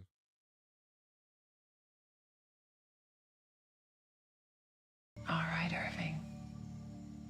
What I'd like to do is share with you some facts about your Audi. Because your Audi is an exemplary person. These facts should be very pleasing. In hindsight, everything about this is a lie. There's no real facts in this. That's the most diabolical part. That's not true. A lot of the stuff is fact. I'll get to it. Let's go afterwards. We'll talk about it. Just relax your body and be open to the facts. Try to enjoy each equally. These facts are not to be shared outside this room. But for now, they're yours to enjoy.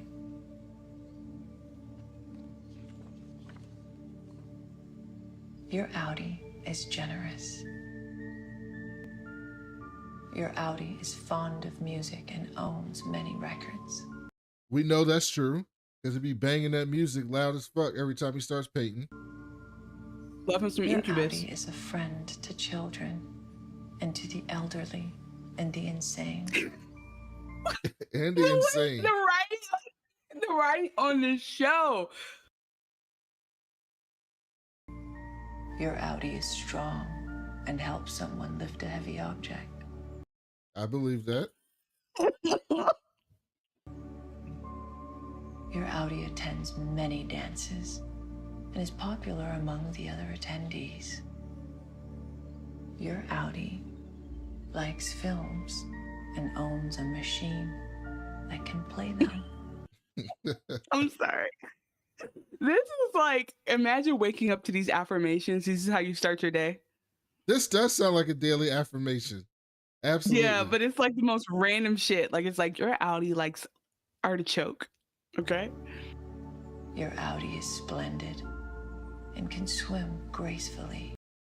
Well, I believe that. I think he was in the military. Yeah, you're right. You're right. Shit like that. Yeah, he might have even been Navy. Yeah. I'm sorry. Please try to enjoy each fact equally and not show preference for any over the others. That's 10 points off. You have 90 points remaining. What is that? You have 100 points when you go to therapy, and they take them off anytime you do something they don't like? Points? Please don't speak. I wonder if Gemma was a therapist or in psychology. No, Gemma and Mark met at the college, I think they said, when he used to be a professor. Yeah, she's some kind of scientist for sure. Yeah, something.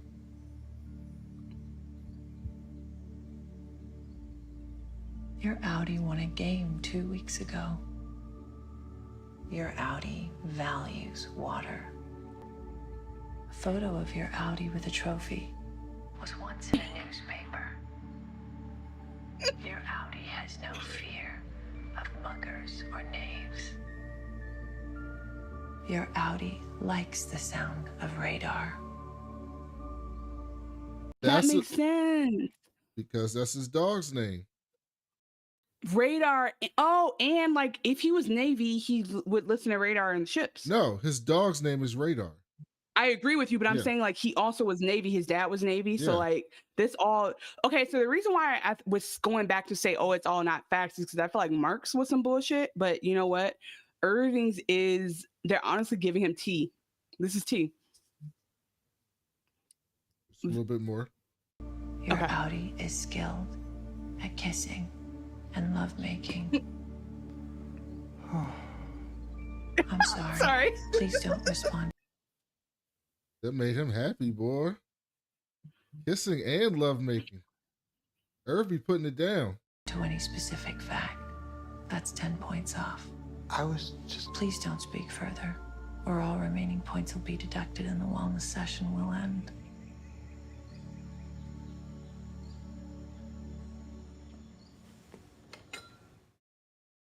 That's amazing. So the wellness sessions are so unique. Like, again, when we think of like why this show is even worth watching, and Irving also, like John Turturro's acting in that and him just being enthralled by the smallest facts is, again, when you think about how Annie has no sensation or understanding or perspective of what's happening in the outside world. So like that really would mean the world to me to know that like on the outside, I'm popular, I have friends. And they really do trust the people on the severed floor to tell them everything. So anyway, before we move on from here, I just wanted to bring this up because again, when he comes back from wellness, Irving mentions Bert and OND, and Dylan goes, "He's a fuck." And so the way I wrote down everything Dylan said against him because like Dylan has the best cuts-outs. But anyway, that like by episode 2, you're very clear like this is a very fucking weird show. It's super weird, man. It's super weird. It actually makes me proud that like a lot of my Black friends watch this show because like this is absolutely a show that like you wouldn't expect like if you were being racist for that like certain people to watch. But when you get into it, man, and by the way, it's actually a pretty diverse show. It's diverse as fuck. It's well written, but it also is like, and it is like non-racial, which I love, but also like no. Except why does Milchek look like? Why does Milchek look like Rollo from Sanford and Son? Why does he have an afro? I don't know why he chose to have an afro. Like he's Rollo. I think he cut his hair season 2, but he does look like Rollo. He also looks like Rollo from damn Cleveland, the Cleveland show. So same person. But what is interesting about it too is like, as a Black person in corporate, you have had these two parts of yourself. So it's like, that's why I think this is a show for Black people, because the person you have to be at work is so, like, I think one thing I always think is so intriguing is non-people of color think that, like, this is a theory, I could be wrong, and I'm woke. By the way, white people welcome, we love white people. We say that all the time. But you know why? Sometimes white people think that like our culture is just a little bit different or like a little bit American with a splash of Black. And it's like, no, Black culture is this whole thing that like we keep and we like cherish. And it's so different. And the way we talk at home is so different outside of some homes, but like on average, so different. Like you will never really see a Black person's full Blackness unless you're really cool. Like, as they say in the Invisibles, Frozone and Mr. Invisibles. Did I just say Invisibles? That's crack. I'm smoking crack. The Invincibles, Mr. Invincible and Frozone are really friends. Like, that's Uncle Frozone. That's a real Black friendship. And so anyway, unless you've seen that, you really don't understand how much Black people are like, don't like their job. I'm telling you right now, we don't like our jobs. Anyway, so I do think it's a great show. Yeah, you're right. Hey, asterisk on every single thing I say, because I say it and then I forget I said it. So if you want to send me an email and say, hey, I'm a Black person, I love my job, I'm a VP or whatever, I'm going to say, when did I say you don't like your job? I don't remember. That's what's going to happen 100%. Anything negative, stereotype for Black people, Chanel gives you the thumbs up. All the thumbs up. Just remember that. Okay. You drive me crazy. So, okay, we're going to, Brandon wants you to speed up. So we're going to push through. I don't want you to speed up. You good. Well, I want to push through. I want to push through because there's a lot. We do have 12 more episodes. Just kidding. So, PD, the whole thing of PD and Mark is like, PD is kind of hinting at like, bro, if you reintegrate too, we can really take this shit down. This show is a jab at corporate culture. Absolutely, DJ Radar. PD's like, bro, if we both put our innies and outies together, we can really make this shit work. And Mark is like, get the fuck out my face, nigga. I'm not reintegrate. You seem sick. Like, I'm not doing that. He's fucked up. But he's fucked PD's up. Not well. He's fucked up because we meet what's old girl's name? The other Black lady on the show. Her name is... that does what? The doctor? Yeah. Her name is Dr. It's an R. Yeah, it is an R. I forgot her. She's the only person on the show I can't remember her name. Regabi. Regabi's like, hey dog, PD ain't listening. Sit your ass down. Bed rest. Like he ain't listening to me. That's why he was fucked up. PD out there running the streets, living in a greenhouse. In the cold. In a fucking greenhouse. In the winter. And your wife and daughter's right there. They still they didn't hate you. From what I understand. I think maybe he was trying to protect them, but yeah, like PD did not take his meds and do bed rest. One thing I thought was interesting, we see GNC, the news channel, while Mark is asleep, and it's this Black woman with perfect curls, love her curls, named Natalie, who is she's like the public face of Lumen, and she talks about and so she's doing a debate with someone who's like, what is it called? A workie, an NZ, someone who had their brain split in half. And she's like, wow, can't believe you use those words to describe severed. So like, there's this political debate going on where people are like, severed people are fine. Don't worry about them. Let's legalize it. And so we see that like, this is like happening on a national level. The humans call the mutants muties in the Marvel universe. Yeah. Like, it's basically like they're treating severed people like severing is so controversial, but Lumen keeps doing this PR thing of like, we're just going to keep normalizing it until you feel bad for denormalizing it. And so I thought that was interesting when they give us those insights into the political piece of it. So Mark does announcements and they say no sticky in the severed floor, no sticky notes because they clog pores. And Dylan says, oh, that's because I have this beloved character called Sticky Head. Oh, Dylan cracks me up. He's the best, man. And then that's why I'm Dylan G. So you are Dylan G. So Rickon comes over to leave his new book at the door, and he's so annoying.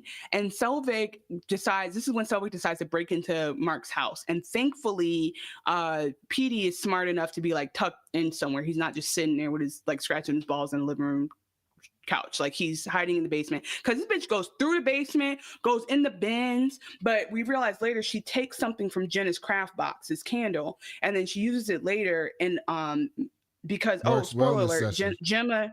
Gemma is Miss Casey. We said that already. Well, but so we don't know exactly what's going on there. It's something like that. It's something like some people think she's been cloned. Some people think that she's been reanimated, which is your theory about immortality having something to do with this, and she's the test if you can bring back somebody from the dead. I think.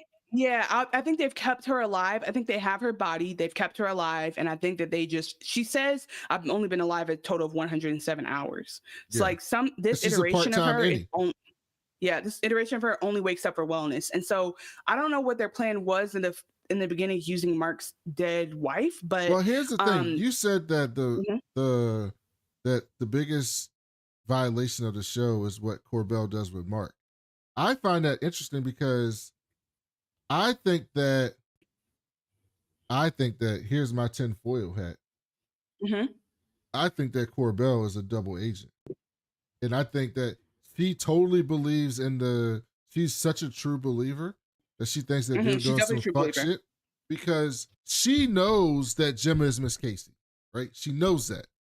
And so she's constantly trying to get him, like trying to see if she knows who the fuck he is, like constantly. She's constantly sending him to wellness. She gets the candle. She's watching him build the tree. She's trying to get him to mess up and show that he's reintegrated. She has Miss Casey come to microdata refinement to the office. Like she's constantly. That's why she took the candle. She's constantly pushing she took the candle from his house.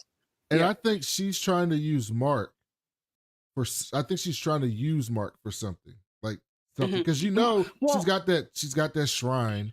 And on that shrine, she has like the Charlotte Corbell, like hospital tag, right? And she has her mother probably. She's got pictures of like the Kier school, but it's mad old. Yeah, like even older than she would have been to that shit. It was the Myrtle Egan School for Girls, which she either went to or the legacy thing. So like she's been I assume that she's been raised Egan, went to the girls' school. Like she's a believer. See, I think she's a. Like she says later. I think she's a believer, but I think they might have done something fucked up to her, like Lumen. But I think she's a believer in the Kier, like all that shit. But she thinks the modern day Lumen did something to fuck her up because when they fire her, she is losing her fucking shit. Like she is crashing out real bad. And then Mark says, I'm thinking of quitting, and she's like, Mark, fuck them. Yeah. Them. She's like I think you should. Yeah, I think you should. So. I think something's going on there with them too. I think so too. I think so. And also the reason why I said it's a violation is just because like she's in his house, and I don't know, but like something about somebody being in your house unsolicited is just too much for me. Like all the other shit she doesn't bother me as much as her going through his she took something from his dead wife. You know what I'm saying? Yeah. So PD is having flashes. Oh, PD sees Selvig and Corbell, but never talks to Mark again to be able to tell him, hey, bitch, that's her. PD ends up on a bridge as he's following the Lumen map in his head. He's going back and forth between like his memories. And PD, we'll just tell the story of PD. He ends up in a convenience store talking about he needs tokens for his snacks, and he's basically bleeding out, and they capture him, and he's wearing Rickon's robe, by the way. But PD's not long for this world. PD ends up dying. So back in Lumen, there's more of like Helly trying to get notes out. That's when Urban takes him, like you said, to perpetuity. So we see another funny thing is Mark goes to Corbell and Milchick like, hey, can I take them to perpetuity wing? And they're like, did you do an official request for supervisory interaction? Oh no, Milchick goes, did you do an official request for supervisory interaction? Like, did you ask if you could talk to Corbell? And he goes, no, I'd do it if you want. And she's like, come in. And then she's like, Corbell, can I take them? She goes, well, did you do a common space reservation slip? Like there's all this bullshit for them to just leave their office, but it's because they're trying to keep them separated, because as we see on all these shows, separating groups is a part of like how these systems take advantage of them. I just thought that was funny. And then she goes, are you gonna make me throw my mug at you? And he goes, what? And she just throws a mug. And then she goes, what I just did was something I knew you could handle and grow from. I agree. She has her own agenda, seemingly hoping reintegration is possible and memories can be recovered between innies and outies over time. Yeah, I wonder if she We'll talk about that in a second with Petey. So she throws a candle and says, that was very painful for me. I hope you'll let it help you. Like, she's just weird shit. And then he goes, open or close for the door. And she says both. Stuff like that brings me joy, because what the fuck do you mean both? And then Mark is like, what am I supposed to do with that? Didn't she throw a mug at him at one point? That's what I'm saying.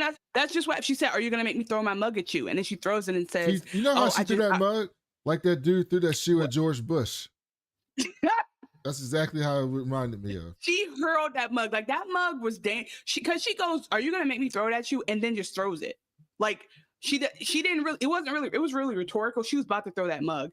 But then she says, this is something I knew you could handle and grow from. Please let it help you. Mm-hmm. Are you kidding? She says crazy shit. So Irving has like Irving loves the Egans. He has a whole mnemonic poem to remember them.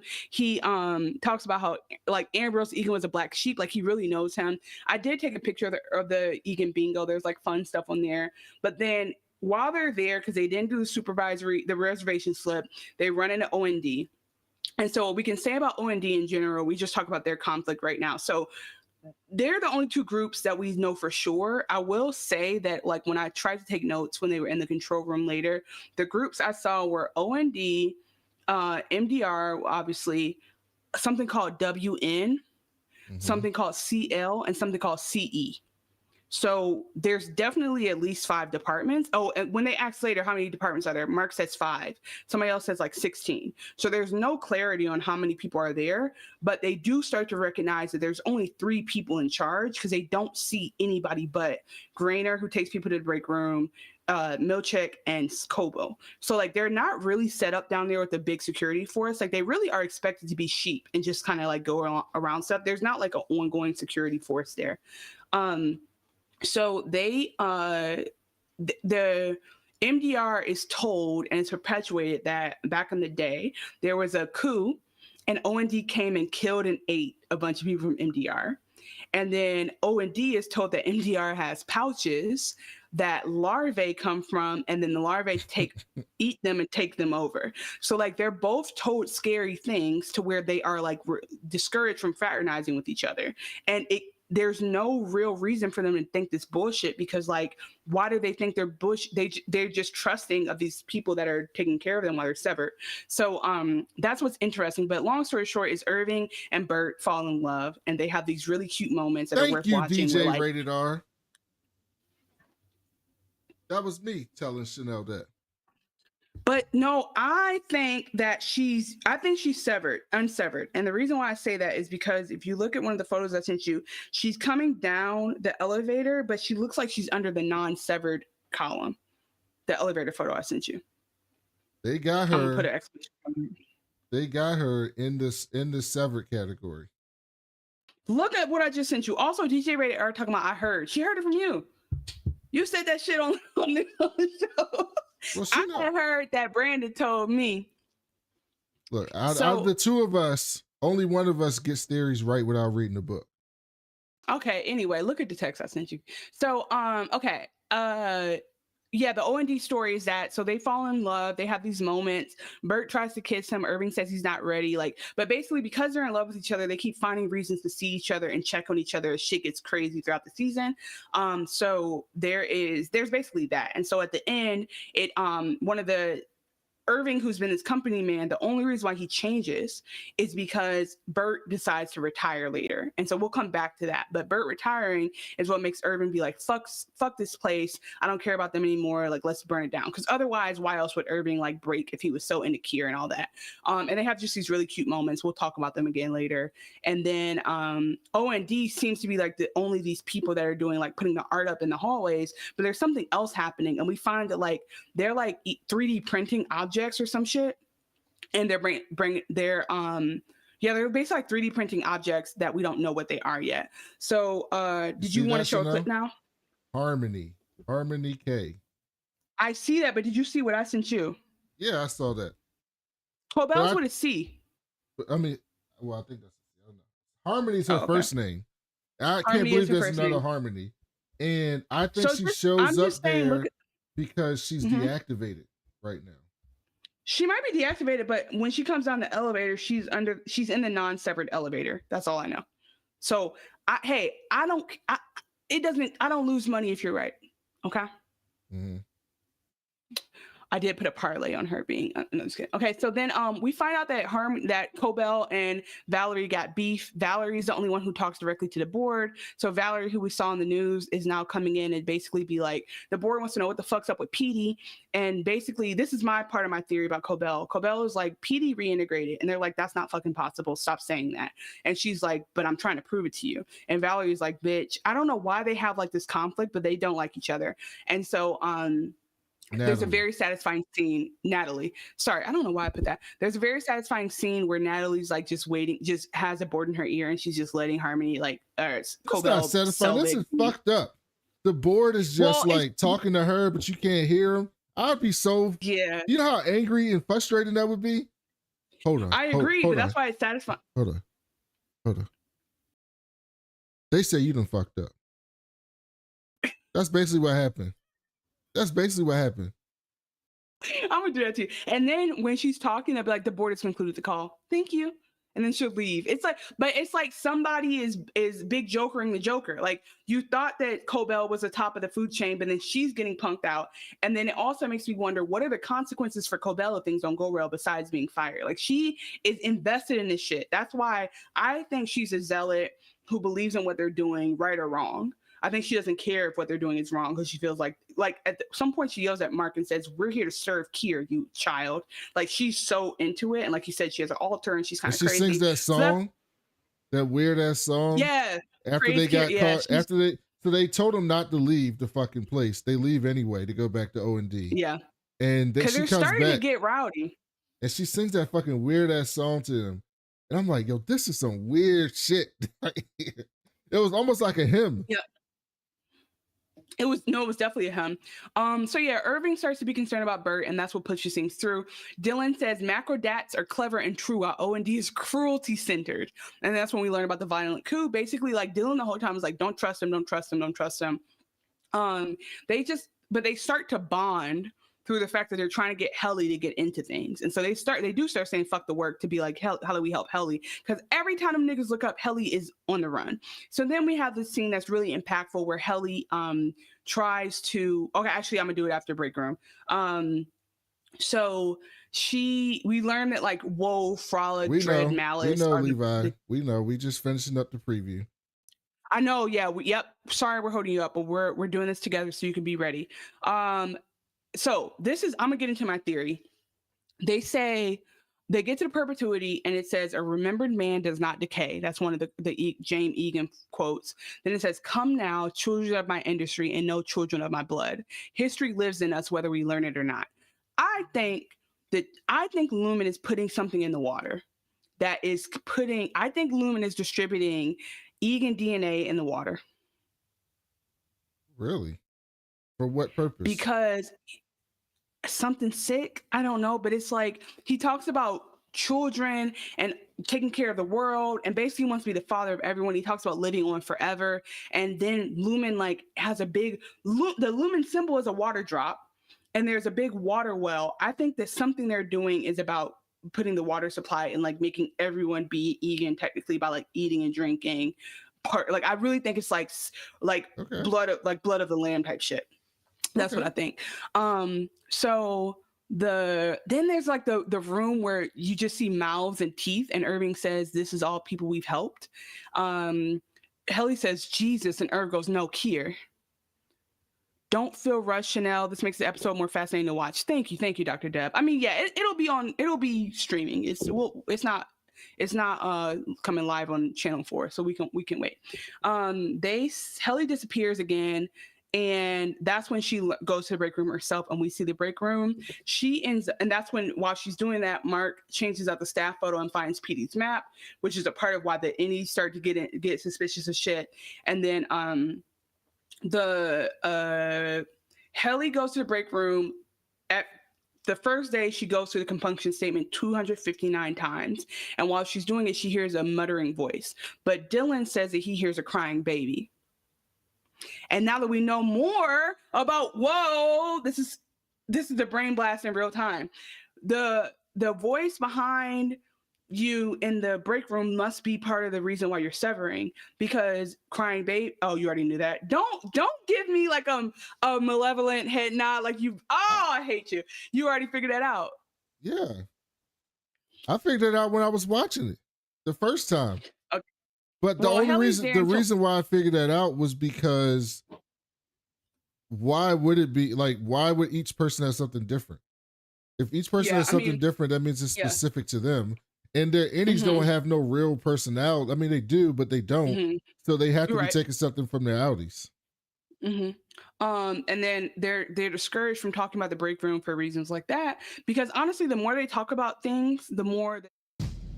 If you. Okay. Dylan when Bert comes through to drop something, this is like one of the first moments that we see Bert like kind of breaking the wall to come over. And basically I just want to share this because he goes, Dylan goes, exactly how in the wet fuck do you know where this office is? Give us the directions reverse so we can get to you. Apparently there used to be summits where the groups would meet back in the old days. And then the Helly comes back after 11 a.m. and we learn that she did the compunction statement 1,072 times to break her spirit. Bro, that shit was so fucked up. Milchek is just in there staring at her, making her repeat this shit over and over again. And I'm like, y'all, you know who she is. If y'all look, this is why I said it would have been a good joke with reparations. They know who the fuck Helly is. And they still are confident enough to be like, I'm going to do this fucked up shit to you. Because they know it's not going to get back to her. Because it's not going to get back to her. And they don't even give a shit. Yeah, and they can't treat her special because that'll is contagious. Because there's so much more sensitive to new influences down there because they don't have a bunch of influences equally combating. This is why they ban books. Yep, correct. That's why they're burning books as we speak. Okay, this is a question I wrote in here for you. Would you rather be in O&D, macrodata, management, goat feeding, Valerie on the news, or be on the board? You mean Natalie? You personally as a job. Natalie. Valerie. I don't know what. I don't know. I started writing Valerie at some point. I started writing it at some point. Would I rather be that or who? What's the other option? O&D, macrodata, management like Cobell and them, Natalie on the board, or the goat feeder. Why is the goat feeder on the option? It's a job. It's a job. It's a job on the server floor. I think I would rather be Milchek. But I'd be much nicer than Milchek. I'd be much nicer than Milchek. Oh, I'd be a mean ass Milchek. But I would not want to be severed. Youthful. There's just such interesting shit. Like there's just so much lore about Kier and how he was like just his story of his lore. And I'm sure that none of that actually happened in real life. Okay. So, but it seems to me like my overall, I don't know what the fuck refinement is doing, but it actually matters. And again, the meeting quota makes them genuinely nervous. So when Selvig was breaking in Mark's house, she stole the book that Rickon had brought over. And I'm not sure, I guess it only made it through the elevators because the non-severed elevators don't have the code detectors, which is something they should think about in the future if they can. But anyway, I don't think the code detectors are real. You think they just knew that she had a note? No, I just think that's something they tell her. Yeah.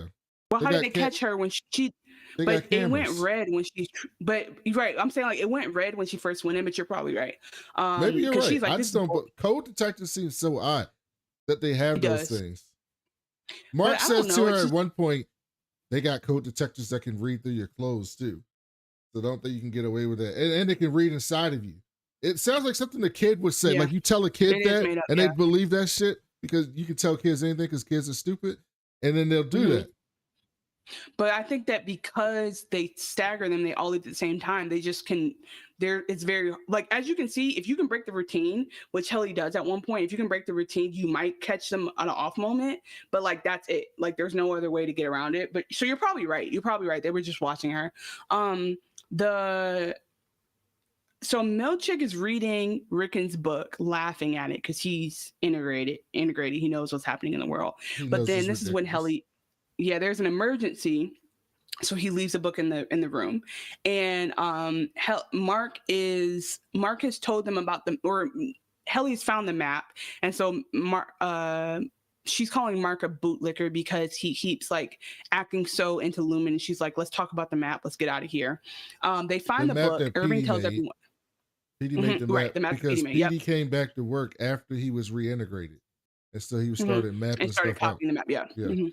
Yeah. We said that earlier. And then Irving finds a book and says the book is a loyalty check, like the spicy candy. So there was a spicy candy incident. And then they see that the book is written to Mark, intrepid cartographer of the mind. And so that's what pulls them in, because they're like, how the fuck did this writer know who Mark is? And who the fuck is this guy that we've never heard of? And so the book becomes this lore that pulls them together and encourages them and changes their mindsets. But it's the most stupid ass book you could think of. You want to play your scene with some of that Rick and reading the book? I do. Let's do it. Okay. Since we're talking about how ridiculous the book is.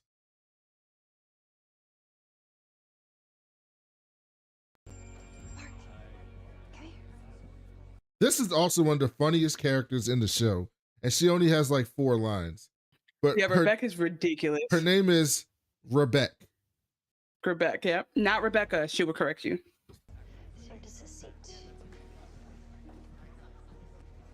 I cut up 2 different scenes of this because it got broken in between. So you'll hear like a little cut in it. Just have to find my glasses. Mark, can you hold that for a second?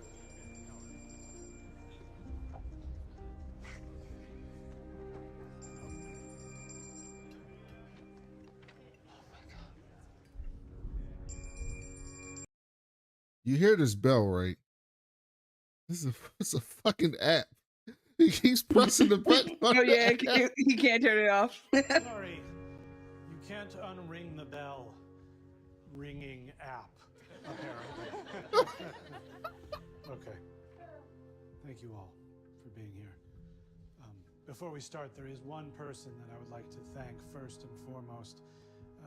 Family is both my bedrock and my inspiration. So I dedicate the reading to my firstborn daughter who is here tonight.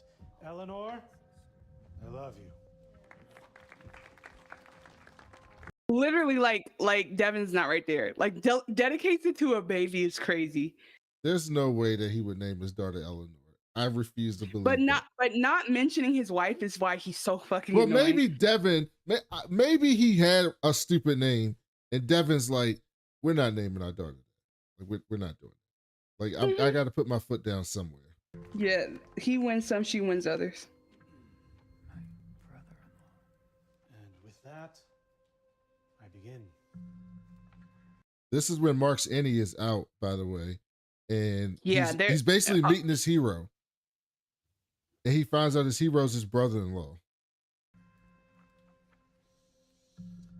It's said that as a child, Wolfgang Mozart killed another boy by slamming his head in a piano.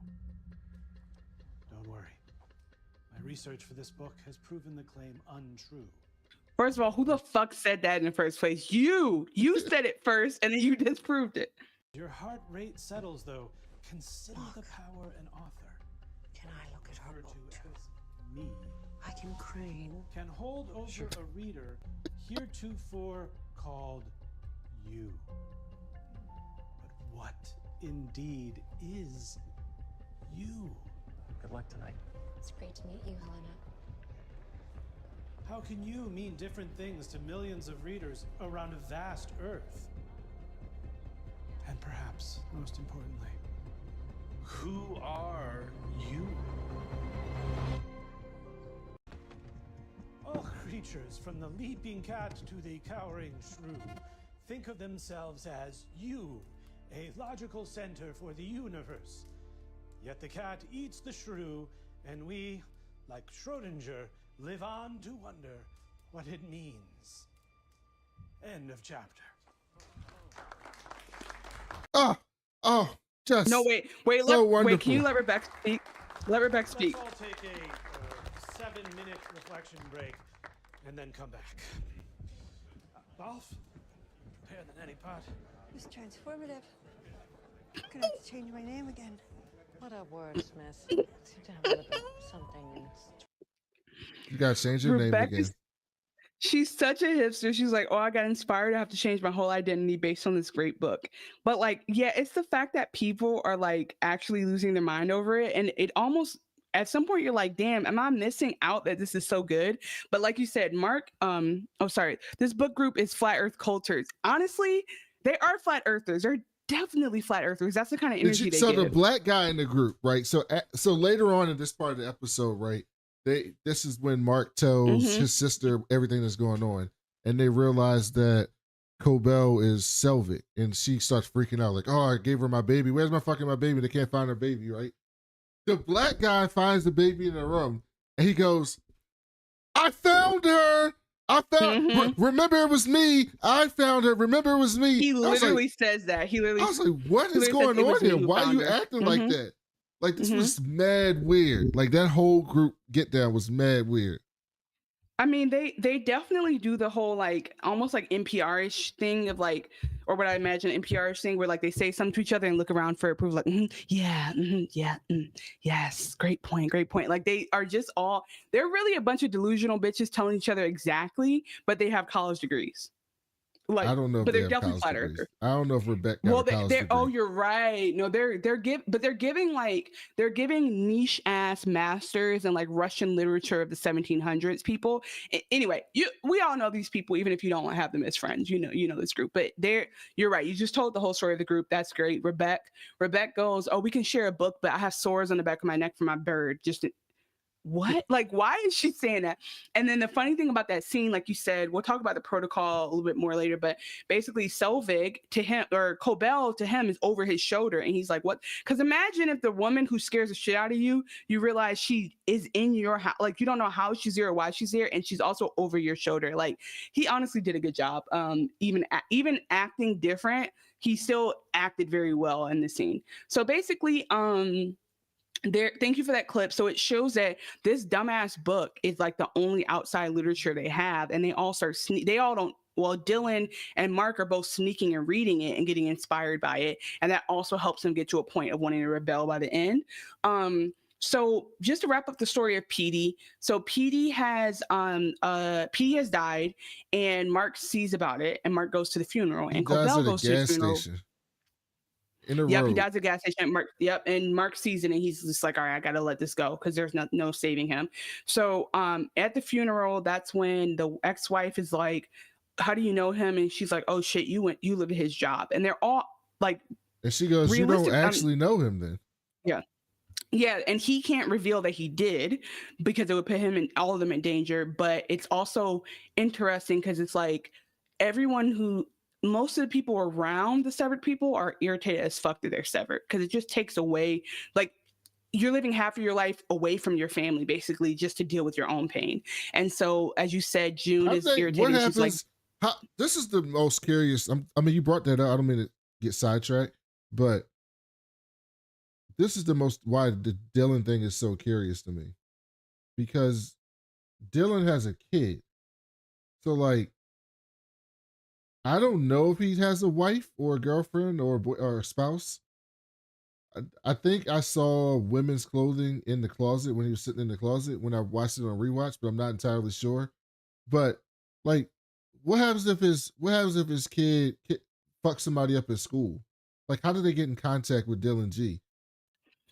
In a second, we'll see that like the baby's coming, and Mark does not see until he gets back to his locker. By the way, can anyone in the chat let me know how many calories are in a mini watermelon? Because I'm over here fucking this watermelon up, and it's really about to be. Just let me know. So, Cobell comes in. And, by the way, Selvig comes in wearing yellow to the funeral. Rude as shit. Comes in with a yellow jacket, and while they're doing like this video where they show that June loved to play music with Pete, she has a drill and she's going in to get the chip out of Petey's head. That's right. Because later Grainer takes it and does the DNA or whatever, does the analysis to try to prove to the board that he did reintegrate. And through that, they start investigating it. But Selvig/Cobell is not updating the board because she wants to have all her ducks in a row before she even tells them about it. But that sends Grainer on this like goose chase that happens later, and we'll do the scene before we do that. But yeah, Cobell in this yellow jacket at the funeral. And then this is what I mean by she just says the weirdest shit. She goes up to his daughter and goes, "Hello, are you a friend?" And she's like, bitch, this is my daddy. And she goes, I suppose you were close then. At the funeral over the body? Like, what is wrong? She'll just say anything. And so drilling into a corpse's skull at the funeral and assuming you can pull the chip through the hole. She is so diabolical. And so I wanted Mark to catch her, but he doesn't. And then when Mark starts crying because he gets emotional, because like it's just a lot for him to take in. Like he's sad about Petey for many reasons. It also relates to him being scared about what's happening down there, or that like guilt is starting to form. Also, Petey left his cell phone in his basement and he throws the phone and the battery out, but like then he later on comes back for it. Anyway, what I wanted to say was that as Mark is going through all of that, he is so later on he sees June. When he goes on that second date with Alexa, he takes her to a concert where June's band is performing they have like an anti-Lumen anthem. And that's when he starts to loosen up and be like, so this whole song goes, fuck you, Lumen, I hate you, Lumen. Yeah, and basic ass lines. Right, but it's like metal, and so he gets into it, and that's how we start to see him slowly but surely go back and forth between maybe I'm not a company man, maybe I do want to know more, maybe Petey didn't have to die for no reason. Like he just basically has this will he or won't he with wanting to know what's going on. But we see him going through it because this is when he goes back to the tree where Jim had died and has his moment. And so Mark is like really he's still in this really weird place of processing. But like you said, Cobell gives him an extra wellness session with Miss Casey where she's trying to get him to prove that he knows it. And I'm not convinced that she wants him to be reintegrated as much as she wants to prove that it can happen so the board knows that she's good at her job. And so they have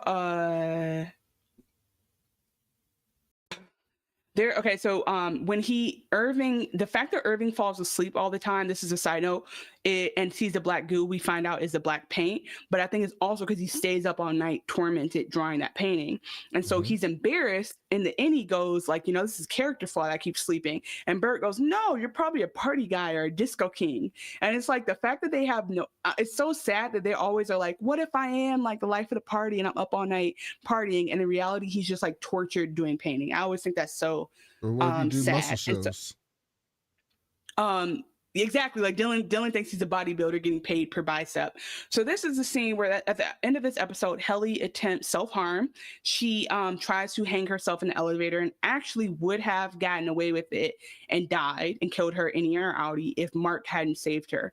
And this is when the acting, if you were not sure about the acting, seeing Mark go up the elevator, terrified, wake up normal on the way up, like that one scene, no stopping, and then on the way back looks normal and then goes back into the shaking, crying, sad at some point without like it looking unnatural, was just like, this motherfucker is locked in to this role.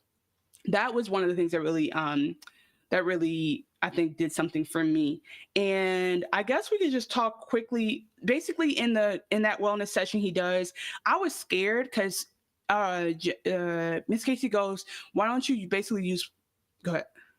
There's two parts. Someone pointed out to me that when Cobell gives the chip to Doug Grainer, she says, this is Petey. Makes me wonder if Lumen can clone anyone as long as they have their chip. That's is Petey, idea. In other words. I never thought about that, but that's interesting. You don't know what's in that fucking chip. Yeah, you don't know what they take out of you when they put it in. That's a good one right there, boy. I love that. Yep. The thing right there. So Mark in that Play-Doh session of therapy sculpts a tree, and I was scared that was a tree that Jim had died on, but then I realized there's a tree in the office, and so he might have just been sculpting what's right in front of him. But basically next time we see Miss Casey's office, there's no tree in there. And so so we see like Mark, basically everything's gone to shit, right? Like Helly's tried to attempt self-harm. She is in the hospital for several days. Mark is kind of out of it now. Like the fact that Helly keeps fighting and starting to wake something up in him. They're all reading the book. They, like you said, at some point they install doors so that MDR cannot go out to visit other parts of the area. Another time, so then they send Miss Casey in to observe Helly, and Mark gives her a break by like taking her on a mental health walk, and that's when they find out there's a room where a man is feeding goats, and that there are other videos that would break down just that scene if you want to go watch that, but we still don't know what the goats are being used for. I have no theories on that. I have don't no know if idea. there is a theory. I think they just wanted to do the weirdest shit they could do. The only idea is that they're cloning him. That's the only thing but I don't. That's way too simple to me. Yeah.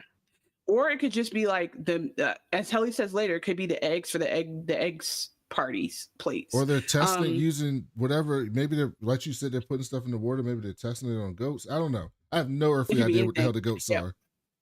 Another part of my notes is like Mark's Audi does this thing with his lips where he like purses his lips because he's just so anti being alive.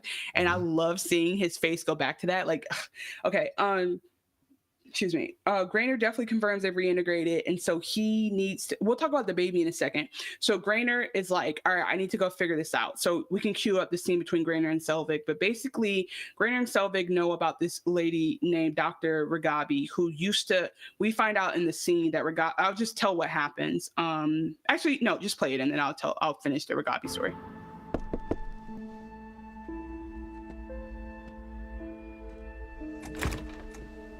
Harmony?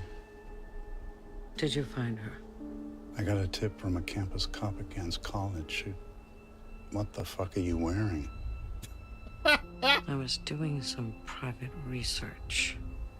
What's that a euphemism for? Yeah, because what is she doing? And I'm still trying to figure out what part of this conversation couldn't have happened on the phone. Someone's holed up in one of Gance's old lab buildings. The dean's told security to look the other way. Probably is Baaabe. It is her. Want to come with me and find out? No, I do not. Let me know when you have her. Oh, maintenance is installing tonight. I think it's a good call. So, you're like a nurse or something? It almost seemed like he was hitting on her. He definitely is like, think about how lonely working for Lumen has to be. Or being a Lumen, bag man. Yeah, exactly. Like he's like the Lumen, oh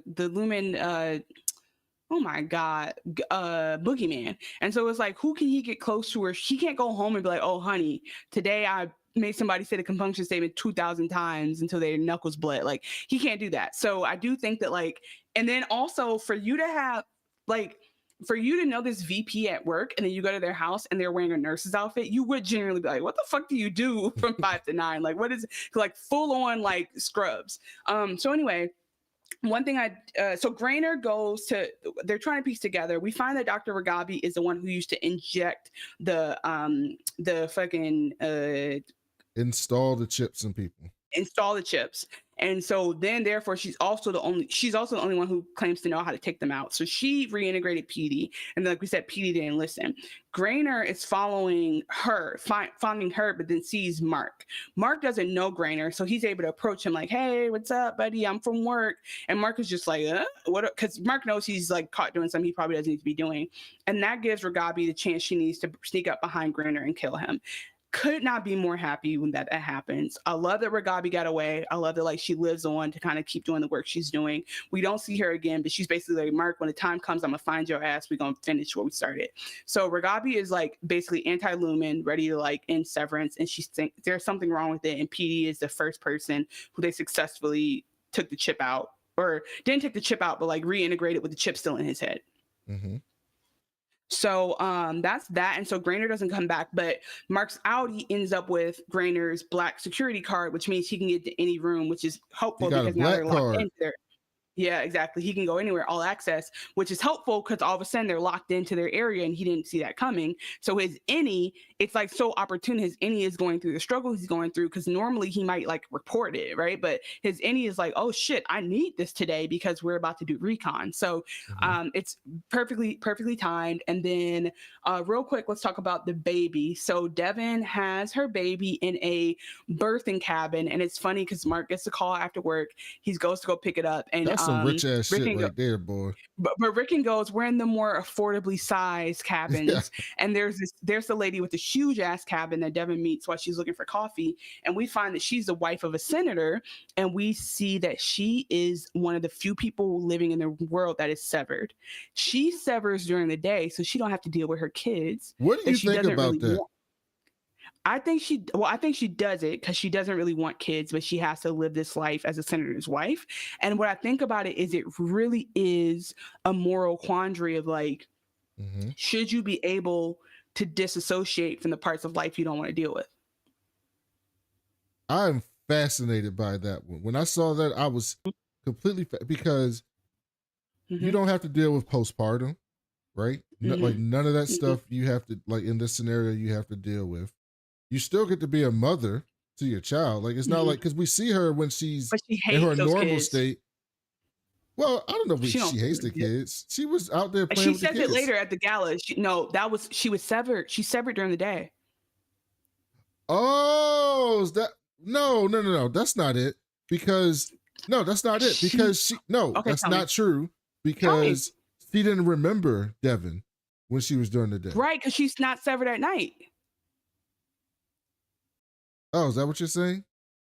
I'm saying she's severed during the day to deal with her kids. During the day. Yeah, but when she was pregnant, when she was pregnant, wouldn't that be the severed version of her? No, she's pregnant the whole time, but like I think she turned it on. I think that like she doesn't want to deal with. I think she doesn't want to deal with having her kids. When we see her at night, she's her outie self, and she's like she's just walking around drinking coffee by herself. I think when she has to be a stay-at-home mom, she turns herself off so she can get through it. Because at the gala, she said something about how much she fucking hates kids. Okay, I get it. So yeah, so I think, but I don't think anyone knows she's severed. I think she's a part of like her husband is a senator who's been bought by Lumen to advocate for like pushing for legalized severance, but like she is doing it because it's basically it's like Xanax on acid.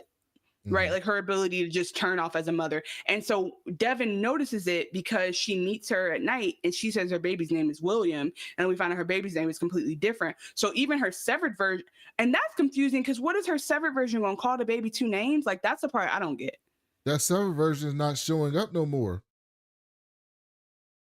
That severed version was severed. You think that's what got her through the pregnancy? To get through the pregnancy, yeah. That's crazy. I mean, I think about, I want to be severed whenever I go to an amusement park. Why? You know, when you go to like Six Flags as an adult and you're following around kids all day and you're ready to go, but you paid $100. So you got to be there at least like 4 to 6 hours and you want to go, but the whole family's stuck and you don't want to leave. And it costs a lot of money to go. I would like to sever during that. Cause like, I just hate, like I've been stuck at Six Flags before, like ready to go. So like I would sever for inconveniences. I would sever in traffic. Like I would just do so many severing things. That's why you can't make this shit legal. But also I do think like the problem is you might be wanting not to deal with the suffering, but you're leaving a part of you to suffer interminably. And also healing is about going through that suffering. So when you take it away, you don't actually get to the other side of it. And I think that's the bigger, like whatever issue they're trying to make. Absolutely true. So they basically, yeah, we got through Mark's phone. Well, here's what I want to ask you. So at the end, they all are out in the public, right? Except Dylan. So the first thing I want to ask you is, would you have volunteered to stay behind if you were Dylan and you found out you had a child? No, because he wanted nothing more in the world than to see his child. Mm-hmm. So Do you think Dylan should have been the one to stay, or if not, who should have been the one to stay? No, because I think Dylan got a taste. So it's like, okay. I think it should be the only person who didn't do that. So to skip to that part, basically, while they're going back and forth to O&D, there's these random cards that are people dressed up in corporate like so attire, and they're like attack cards, and they're just showing how to attack someone while wearing a sweater vest, basically. And Dylan takes one and hides it. He gets awakened as his Audi in a closet in his house, and Milchick is like, where'd you hide it? Did somebody pay you to smuggle it out? So then I start realizing, oh my God, they could have corporate like people trying to beat them and be severed too. Like, who knows what the fuck's going on? And he's like, no, I just was curious about it and I hid it. But that's how we learn about the overtime protocol, which they ultimately by the end of the season activates, that all their Audis can be all their innies can be outside for a minute and just like get more information about who they are, and then collect that information to kind of whatever. I don't even know what they want to do with it. They just know they're trying to get themselves out. And so that is when we see that Dylan, but through the first overtime protocol, that's when we see that Dylan has a son. And it's so funny because Milchick keeps saying he agreed to count to 1,000 and he violated that. That is a 3-year-old, 6-year-old child. Like, but by the way, Milchick got his same shirt and tie on. Yeah, he always wears. That's a real company man. But anyway, Dylan is down for it because Dylan like lets him put him in his closet, lets him turn it on selectively. So Dylan is like, this is just a first step or something like that. He anticipates having another opportunity. Yeah, he's like, the more information we all have, the stronger we're gonna be, because Dylan had that first experience. That's why the rest of them really want to get out. And so what happens is like Helly wakes up and Helly's at a fucking, actually, okay, I'm getting ahead of myself. Anyway, what we see is that Irving, when he wakes up, he goes after Bert. And the reason why he goes after Bert is because Bert is just retired. So we can do that video now if you want. Ladies and gentlemen, how about a round of applause for the man of the hour, huh? Come circle up, gather round.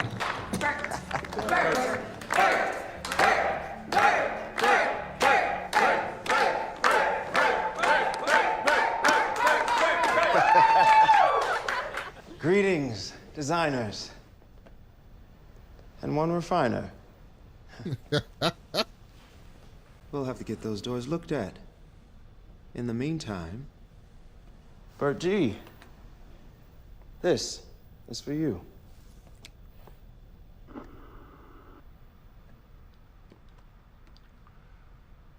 Hello. This is kind of strange, but a lot of things about this job are.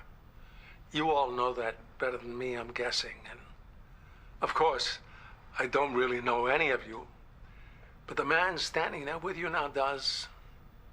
He's worked with you for nearly 7 years, and I hope they've been good years.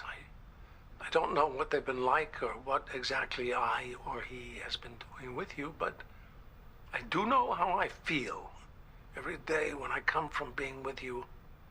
I come home feeling tired but fulfilled. I feel satisfied. I must like you very much, and though today is my last day with you, I'm certain you will remain with me in spirit in some deep yet completely inaccessible corner of my mind.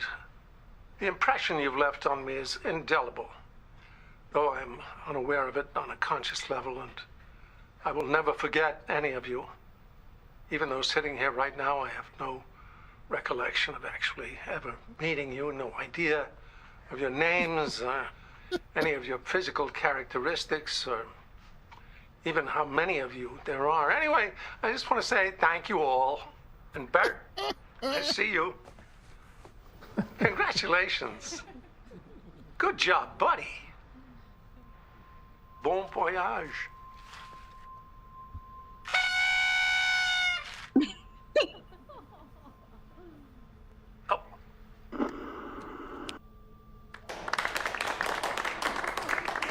Yeah,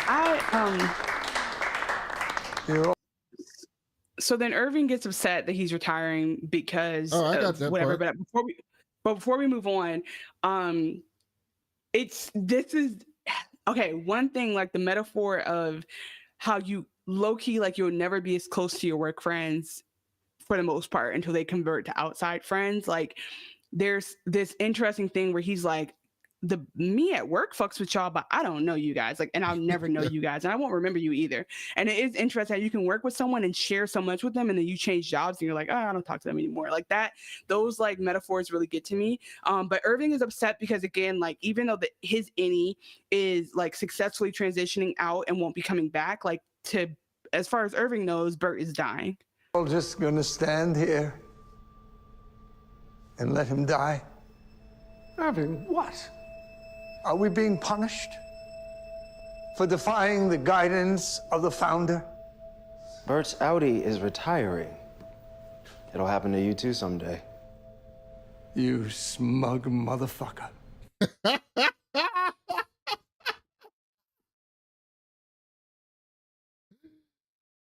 He said motherfucker so smooth too. I love that shit. You're not severed. You walk out of here with your memories. You carry them home with you every night. No one can rip them away from you, snuff them out, like they never existed. Like you never existed! That's enough! You will go back to MDR. Mr. Milchick, please. It'd be so wonderful to have him here. Don't say anything. You can stop it here. But yeah, I mean, like this is how you turn a regular man into a radical, because once you take the love of his life out, so like we see that we learned all this stuff about Irving's Audi. He basically has been actually mapping severed people because his Audi is investigating it too. Yeah. So like basically all these Audis, the longer you're in, or not necessarily because Bert seems content, but people are like, this something's not right. So he has a list and like Bert emails. Must got he, that like, 1.0 chip. If he retiring, he must have been one of the first ones.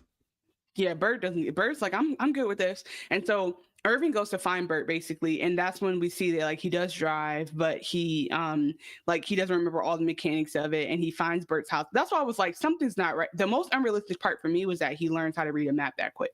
But anyway, he gets to Bert's house, and we see that Bert is actually no, that's not true because they was reading the maps inside in the Severance place. No, you're right. But I think that like I don't know how to read a damn state map right now. You're 24 years old. I mean, have you ever seen a map before? Just so y'all know, I'm in my 30s. So he goes. But anyway, so the Irving story in the season ends with him literally banging on Bert's door because we find that Bert in real life is gay. And so that's why I was curious about like what feeds through. Like, for example, Mark gets stressed out at one point as an innie and screams like his Audi would scream when he's drunk. Like his anger shows in one small moment. And I was like, oh, there he is. So it's like something about them persists through. And so I was curious about if Irving was gay, but we find out that like Bert is like gay. Like he's like out. Like this is not that mischievous of a thing. And that might be why Bert is more, or I meant to say Bert if I didn't say Bert just now. Bert is more ready to kiss and touch and making the first move, and Irving is more shy because maybe Irving is gay and is Audi, maybe not. Irving is he's talking about how the Kier book is like you can't have physical relationships. Like he's basically saying it's against the rules. Like he's so right. No, I'm just saying like, I guess I'm just curious about, I guess what I'm trying to say is when I was first watching it, I was like, okay, I love that this is a gay relationship. Different than Silo where they just like force feed us one that doesn't really make sense. This seemed impactful, but I wasn't sure, like, are these two men who on the surface have wives and kids? And this is like why this is so crazy. But like Bert just happens to be a gay man. So like, yeah, he has a crush on the inside the same way he has one on the outside. But Irving, I wasn't like this is a Tyler Perry movie? What I'm saying is it's interesting because I wasn't sure. And so my point is that it shows that something about your Audi pulls through on the inside. Like Bert is gay on the outside, he's gay on the inside. Now, is Irving questioning his sexuality on the outside? I don't know, but that's just an interesting part for me. So when Irving wakes up, I believe he'll wake up on the door, banging at Bert's door, and Bert will be like, who the fuck are you? And Irving will be like, I don't know where I'm at, who am I, what's going on? So we don't know what could happen there. Maybe they sit down and piece it out together, maybe they don't. But we know that Irving does not get a chance to send a message to anyone and tell him who he is, is outside, whatever. But Irving also lives a lonelier life. He only has a dog Radar. Like you said, we saw about Dylan. So Dylan stays back to activate the protocol because they all realize like if we can turn our innies out for a minute, we can like leave messages, because the problem is our outies don't really know what we're going through. And so we'll talk about Helly's last. But did we cover everything about Mark? So Mark, like I said, Mark gives himself away on accident because he's doing his best to make up excuses, but then he calls Selvig Cobell. And that's when she knows. And so she rushes back to try to like warn. She calls Milchek. She warns them. Oh, we forgot two big things. One is that she gets fired. And she gets fired because of all the stuff that's falling apart. Like no, the she PD got shit. fired for hiding the shit about Helly R, trying to Helly, right. unalive Like, herself. It was definitely building. It was definitely building all that stuff. So they. I'm just making sure I didn't miss anything. No. There's a painting called the Macrodata Refinement Calamity, which is when they say the MDR is the ones who attacked O&D. And this so is like a big part, because this is what brings both of the departments together to make them start questioning stuff. We see them 3D printing hatchets and shit in O&D. So like they find out it's a much bigger department than just the two people. And Mark's like, listen, why can't we find out why the sky is blue? I want to know why the sky is blue. I want to know what the hell we doing down here. Why can't they tell us? Kier says that we should know about that the light should shine bright on the people who speak the loudest. And and then Irv says, actually it's this. And he's like, yeah, whatever. You get what I'm trying to say. And then that's when Bert was like, yeah, I agree. And we find out Bert got sent to the break room, right? Mark got sent to the break room. Miss Casey got sent back. Fired. She got fired. She got sent back down the black hallway. So that moment kind of set off all this other stuff that kind of happened in the show that led to the last part. Exactly. Another good Dylan moment. Dylan calls Bert the king of fucks. And then Dylan is really Do you is think really Milchek suspicious of reported Bert. to Cobell? Yes, but I don't think he gave a fuck. Reported to her. No, I think they're saying they're saying her. Snitched on her. Oh, absolutely. Yeah, I think so. Absolutely. Yeah. Well, because there's an interesting part. So like Dylan catches Bert trying to come visit Irving and locks him in with the belt. And Irving waves, we need a manager. And that's how we find out that control room, that security room is not always manned. And that's another thing for us. Like they're not always watching them. They watch them at sometimes, but like they miss stuff too. By the way, I thought it was interesting. And then so Dylan takes them back to O&D with Bert's wrist wrapped up. I just thought that was so funny. He wrapped him in his belt because he didn't trust him. But there's all kind of shit going on between. There's just brewing. Dylan says there's weird shit about. And so it's just brewing between Milchek and Cobell. They stop trusting each other because, by the way, the other theory about Cobell is all this shit she's doing is not regular. I don't think they know that she lives next to Mark. Mark is special to her for some reason. No, by the way, because Grainer knows. Right, fair enough. But I don't know that Grainer. Yeah, you're right. But so the extra wellness sessions, putting Casey trying to get the memories to come back with the candle. That's all her doing, and the board is not signing off on any of that. Oh, by the way, something we didn't mention, but like at all times, if they are watching, the management can see everything. They can look through your computer back screen at you. They have cameras. They have listening devices. They do actually have like there's nothing they're doing that's secret. And even like when they're sneaking around, they're able to see it. So then we get Baaabe, we get all that stuff. We learn about the altar in episode 6. They kiss. We've actually gone through a lot of this.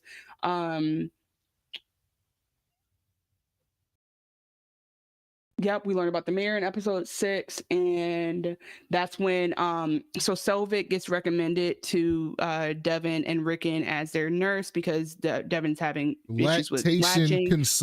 Lactation consultant, yep. And so she's having issues with latching, and so that makes her closer to Mark and his family. She's on both sides now. She's able to come around to parties. And so and Gans College is where Mark used to teach. So I think Gans College is like where they all met or something. Something goes back to Gans College. he fucks stuff up with Alexa. The little cards with the things are the things on them are called 7199Gs, and I'm just like, what is going? Like something is going on. Milchick goes to OND and says when he says let's prepare for the final preparations, and he mentions someone's named Oswald, and he looks through the microscope and says outstanding, and so it's like, what the fuck are they doing? They are locked in, and then they sneak out when Milchick is doing Bert's retirement, and Selvig asks Devin, does Mark ever think he sees Gemma? Like, does he ever think he sees her? Because she's really trying to figure out if he's reintegrated or what's going on there. And then this is when we get one of the best experiences on TV, called the music dance experience. How would you explain the music dance experience to someone? My man Milchick was boogie. He was boogieing. Turned up choreography. I wrote that this is better than anything Wednesday Addams ever did. Defiant Jazz is the name. That was the name of the album. So if you get to 75%, you get an MDE, and Irving goes, she's only at 73%. I'm like, why would you snitch? So they get an egg, experience in MDE. And yeah, like this is worth watching if you haven't watched season 1, just to see. But they didn't even have deviled eggs. Like, so a deviled eggs experience is probably fire. We put some shrimp on it and shit. I don't know what the fuck they was eating. They was just eating eggs. Eggs. And then Irving is over it at this point. It was deviled eggs, actually. So Irving's over it because he's reading one of Kier's books talking about how like someone should not love more than they love the company, and he smashes a deviled egg into the middle of the handbook, and that's the way of saying fuck you. He says fuck you guys. Like, that's how we know Irving's out of it. Dylan is like, the whole time Dylan is locked in, he doesn't want to party, and Milchick just starts trolling him. Milchick is dancing all around him, he's doing his best moves, and Dylan just snaps and attacks Milchick because he's like, I want to see my son, I want to know about my kids, you can't show me that I have this life outside of here. He breaks his skin. And that's what I mean by like that corporate kind of duality, because that same day Milchick still speaks civil. Like, Milchick can't do anything about it. He just bites him and he doesn't get fired. He's not sending him home early. Like, he just has to let him stay till 5:15. So that's what's so interesting about like the compartmentalization that they show here. They have a melon party and get a watermelon, and that's why I have a watermelon today. And so this is all about Irving. There is, and then after that, knowing that now Irving and Dylan both have nothing to lose, and that's how they get to the point of being like, yep, let's do it. And then we learn from Mark ripping up a photo. This is how we as listeners watchers learn that Gemma is Miss Casey. And I wrote down, I probably lost my shit the first time I saw this, because if you didn't see that coming, you had no idea that Gemma and Miss Casey were the same person. And so that reveal was pretty good for us. That was a great now we're reveal. basically, it was really good. Yeah. And then he talks to us, or he's just like talking over, I don't know who he's talking to, but he gives facts about Gemma like it's a wellness session. He says like he loves everything about her equally. And then he was really doing it up in this role. Like he gets drunk and like irritates Alexa, and she's like, oh my god, I dodged a bullet, and he goes, really? And I was like, wow, that's peak white guy acting. Like, with drunk guy being like, what, really? He was so flabbergasted that she didn't fall for him being drunk. And then like, honestly, the rest of this is like stuff we've already covered. I guess my question is like, so Colbell tells Milchick that Kier and Grainer are both they're both dead. He goes, Kier and Grainer are both very pleased with you. So my question for you is, does Milchick believe, or is he just a badass and a good job? The second one. The Helly meets Quota. We see this video game of Kier standing on the Vista, and he tells her, I knew you could do it, Helly R. Even in the darkest moments, I could see you arriving here, refining your macrodata. You've brought glory to Kier Egan. I love you, but there are others who need me around the world. And then he flies off and is giving Oregon Trail. He soars off in a coat. I just remember being like, what the fuck is this? But think about what any hearing I love you would mean. That's the only time you've ever heard I love you. It does create a real attachment, because like your boss loves you. God loves you. So yeah, that's when, and then during Mark's last session, wellness session, we find out Miss Casey's leaving. She says, my life has been 107 hours long. 8 hours of those were at MDR, and those were the good old days for me. And she's watching them in this session like it's a rom-com. It's so interesting. That's when we learn about the testing floor. Oh, you know what? I'm sorry. The egg bar was not a part of the MDE. It was part of the pre-Waffle Party egg bar social. And Dylan gets a gift. And Dylan gets a gift from Milchick the same day he broke the skin biting him. I think it's just her that hears that. Not everybody. Oh, my theory would be that everyone hears it, and that's how you get the indies to really like be devoted, because Kier Egan the Great is telling you he loves you, but you could be wrong. I mean, I could be wrong. Okay, good point. So the board, so before the board has found out that that Selvig / Cobell lied about or didn't tell them about Helly being in the hospital, they invite her to talk to them at this gala that's happening. So we know that's coming.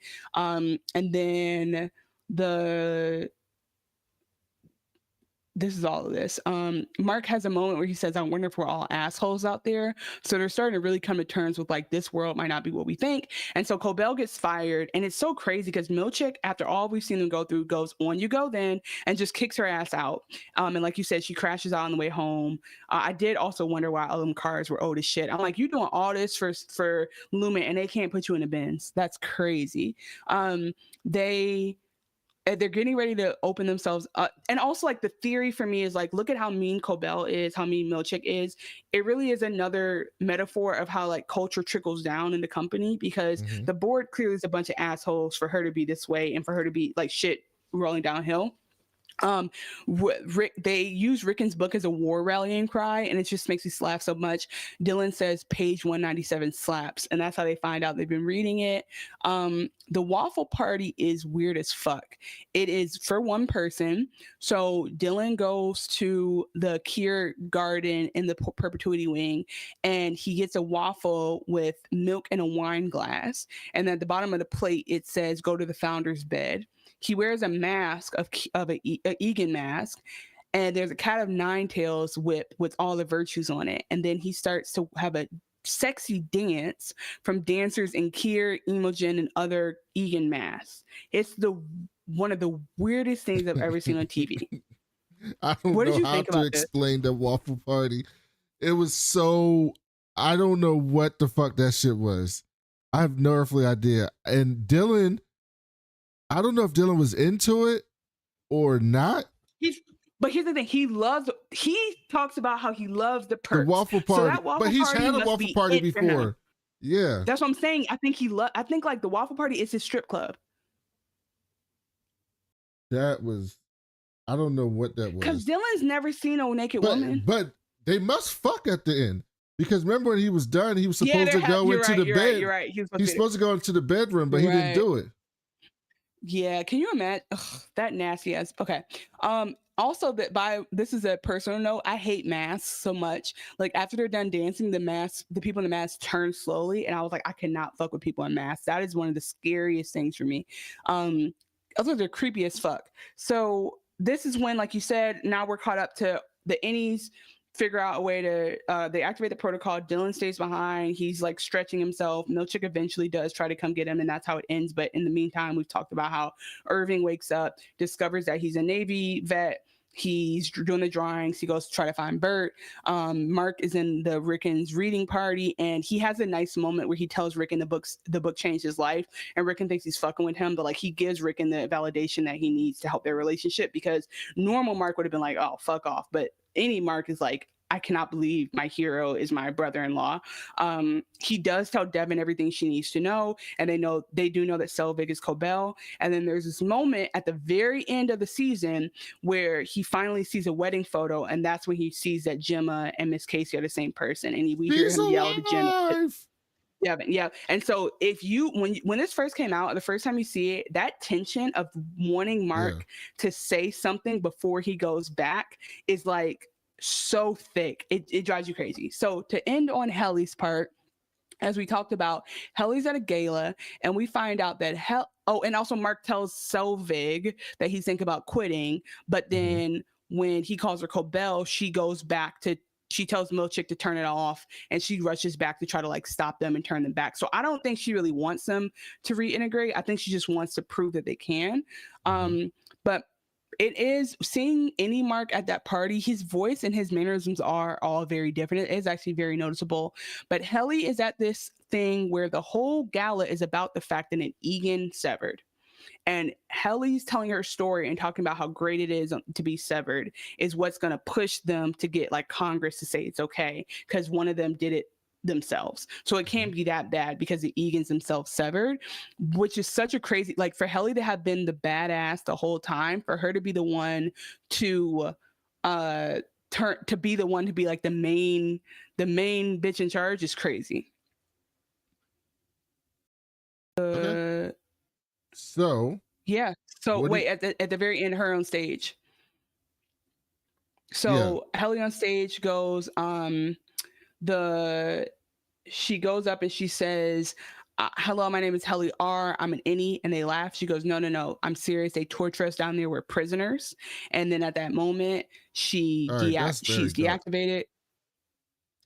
And we heard, I wonder if the dancers are severed.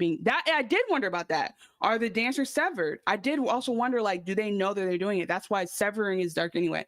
But yeah, she at that moment that Helly says what she needs to say, she gets tackled. Like Mark says she's alive, and Irving goes to find Bert. They are deactivated, and we hear elevator ding, and that is season 1 of Severed. So Chanel, what do you think? What are you expecting in season 2? No idea. I have no idea where we're gonna go with it, because Cobell found her way back by trying to help with things. Maybe she gets rehired, maybe not. I think all the characters come back though. What do you think? I'll go through them. I think Cobell is going to be back in her good graces because she stopped her from blowing everything, and I think she's going to use that. She's going to finally get the board's attention and prove to them that reintegration happens. I think Mark is going to go talk to Baaabe about reintegration, and he's going to do it the right way. Try to do it the right way so he doesn't end up like Petey. I think that Devin is going to try to help, because she says last season that Rickon has friends who work for like newspapers in New York, like big newspapers. And that he. By the way, the best person to have told about this shit was Devin. Devin or Alexa are the only two people he almost told Rickon, and that would have been so terrible. That would have been that would have been awful. I think that Helly is the one I don't understand the most. I don't see why Helly would go back. So I really need a good reason for why Helly would go back. Dylan is going to be punished because he didn't get to go out. So his Audi won't know any of this shit happened.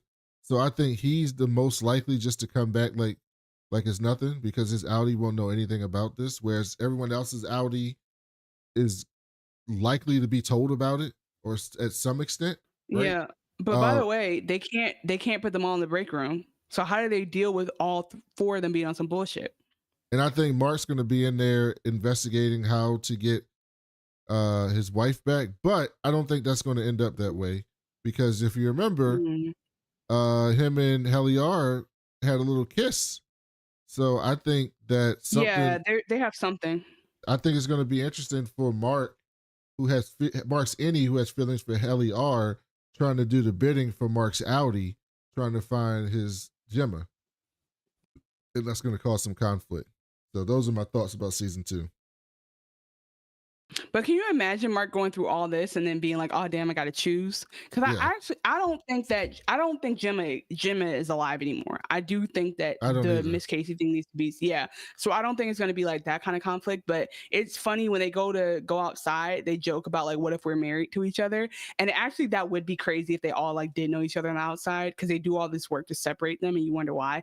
Actually, there's a moment at the end of episode 1 where Mark almost like runs into Helly while she's she's crossing the crosswalk, and he's like, oh, watch it. And you're like, wow, they're having this whole thing downstairs, and outside they don't know each other. Levi H, I have a wild theory for season 2 that may be completely off base. What if Lumen pulls a reverse overtime contingency where Helly all season is secretly Helena? What if they switch them? Helena can't trust her any and doesn't want to be unalived, so puts herself inside the group and she can report and keep everyone behind the scenes. That is intriguing. So the idea that Lumen infiltrates the innies by having her outie be an innie, but I feel like they have enough. I feel like they have enough camaraderie that they'd be able to tell. I think they should be able to see a traitor in their midst. Because like we saw, like we could tell when Mark's innie was there, whether we knew it or not, because he acted different. I think that Helly's innie acts different. Like or outie. Helly's innie is good at pretending that she quickly is like, wait a minute, I'm the main bitch here. I need to sit up straight and speak confidently and say, yes, I got it. She gets into her character quickly. I don't know if her outie could be as good of an innie, but there's so much that can happen here. I have no idea. All I know is that somehow they get them niggas back to this. I know white people are probably so confused. It just comes out.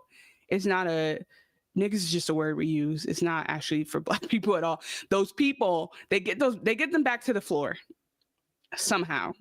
And everybody's back somehow. And it's getting to a point where I feel like somebody could die down there maybe. I think we need to figure out. Somebody dies this season?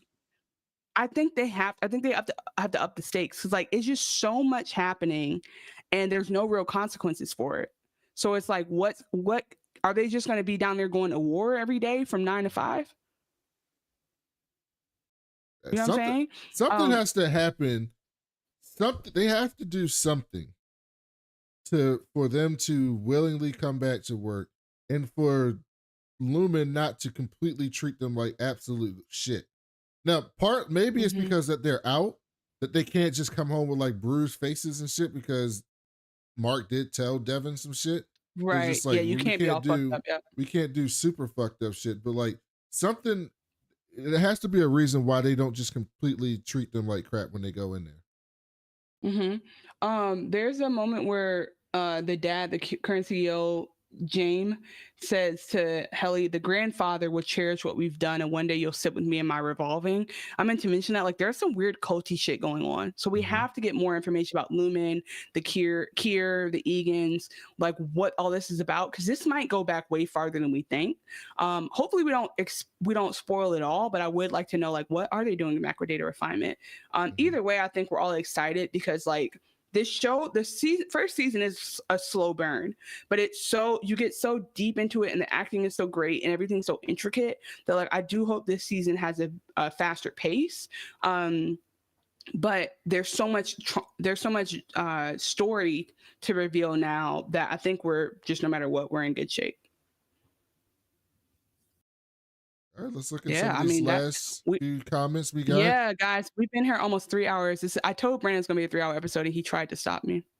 I don't care. I actually thought you actually did much better notes than I would have done. So I'm glad you did lead this episode. Well, I was just like, because I had forgotten everything. I was like I can't forget this, because what if it's relevant and I don't bring it up? So we got a few more comments before we get out of here. Yeah, in the trailer, we see Helena watching video footage of her innie kissing Mark. Maybe she's studying her innie's mannerisms. Yep, that was in the trailer. I've been staying away from the trailer. I also predict either time deception or location deception this season. We're told that season 2 starts 6 months later by Milchek, but he lies a lot. We also see that the hallways are different. Yep, all this is in it. You didn't watch? We watched the trailer on the show. You don't remember this? I tell you, I'll be forgetting. It was your idea. Severed. I want to watch the trailer severed. on the show. Yeah, I'm severed. Not surprised by that. The look on Helena's face watching the video footage made me think she felt she had gained intel she could use against her innie. So yeah, that's true. Helly v. Helena is going to be one for the ages, because Helena told Helly, she said, bitch, if you try to hurt me, I'm gonna hurt you worse. So, and then she did hurt herself. So I don't know what we're going to see there. I hope Helly doesn't die or anything, but who knows? My question is, when we turn on episode 2, season 2, episode 1, what's the thing you're most excited to get clarity on? I want to know, I'm actually mostly interested in how Devin and Mark what their plan is, because they're the only one that had an in-depth discussion. Irv didn't and we do don't know that. exactly what they And covered. we know Yeah, Helena knew this shit already, so it's not a surprise to her. So Devin and Mark have to have a plan for how they're going to attack this, and I want to know what their plan is. Well, thank you all. Oh, go ahead. I want to know what Audie Irving thinks about showing up at Bert's house. I just gotta. Yeah, we just gotta get that's clarity gonna be on that. mad uncomfortable. Because Audie Irving will not jump to "This is my gay lover from inside Lumen." Absolutely not. Yeah. Yeah, go ahead, Brandon. But like, this has been amazing. Thank you guys so much for joining us. Again, if you had a second to watch, just go ahead and like or subscribe. It's all free and it helps us out so much. Whenever you like this or interact with it, it just helps us show up more in the algorithm. And we are going to finish Severance Silo this week, but then we will be doing Severance every week. So you guys can come back to let us be one more voice that you listen to about these great shows. Go ahead, Brandon. What were you going to say? No, I just want to thank you for doing all that, because that was some great notes, and we really went through everything, and it brought back memories, because I love this show so much and made me think about some new things. And now I'm just super excited to see what happens. So I want to thank everyone in the chat for staying on with us for so long tonight on the release night.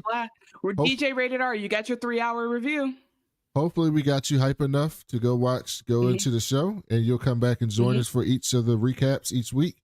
So thank you all for listening. If you can't catch us live, you can listen to us on any podcast app. Just look for the We Was Watching podcast. If you do, leave us a 5-star review and help us there.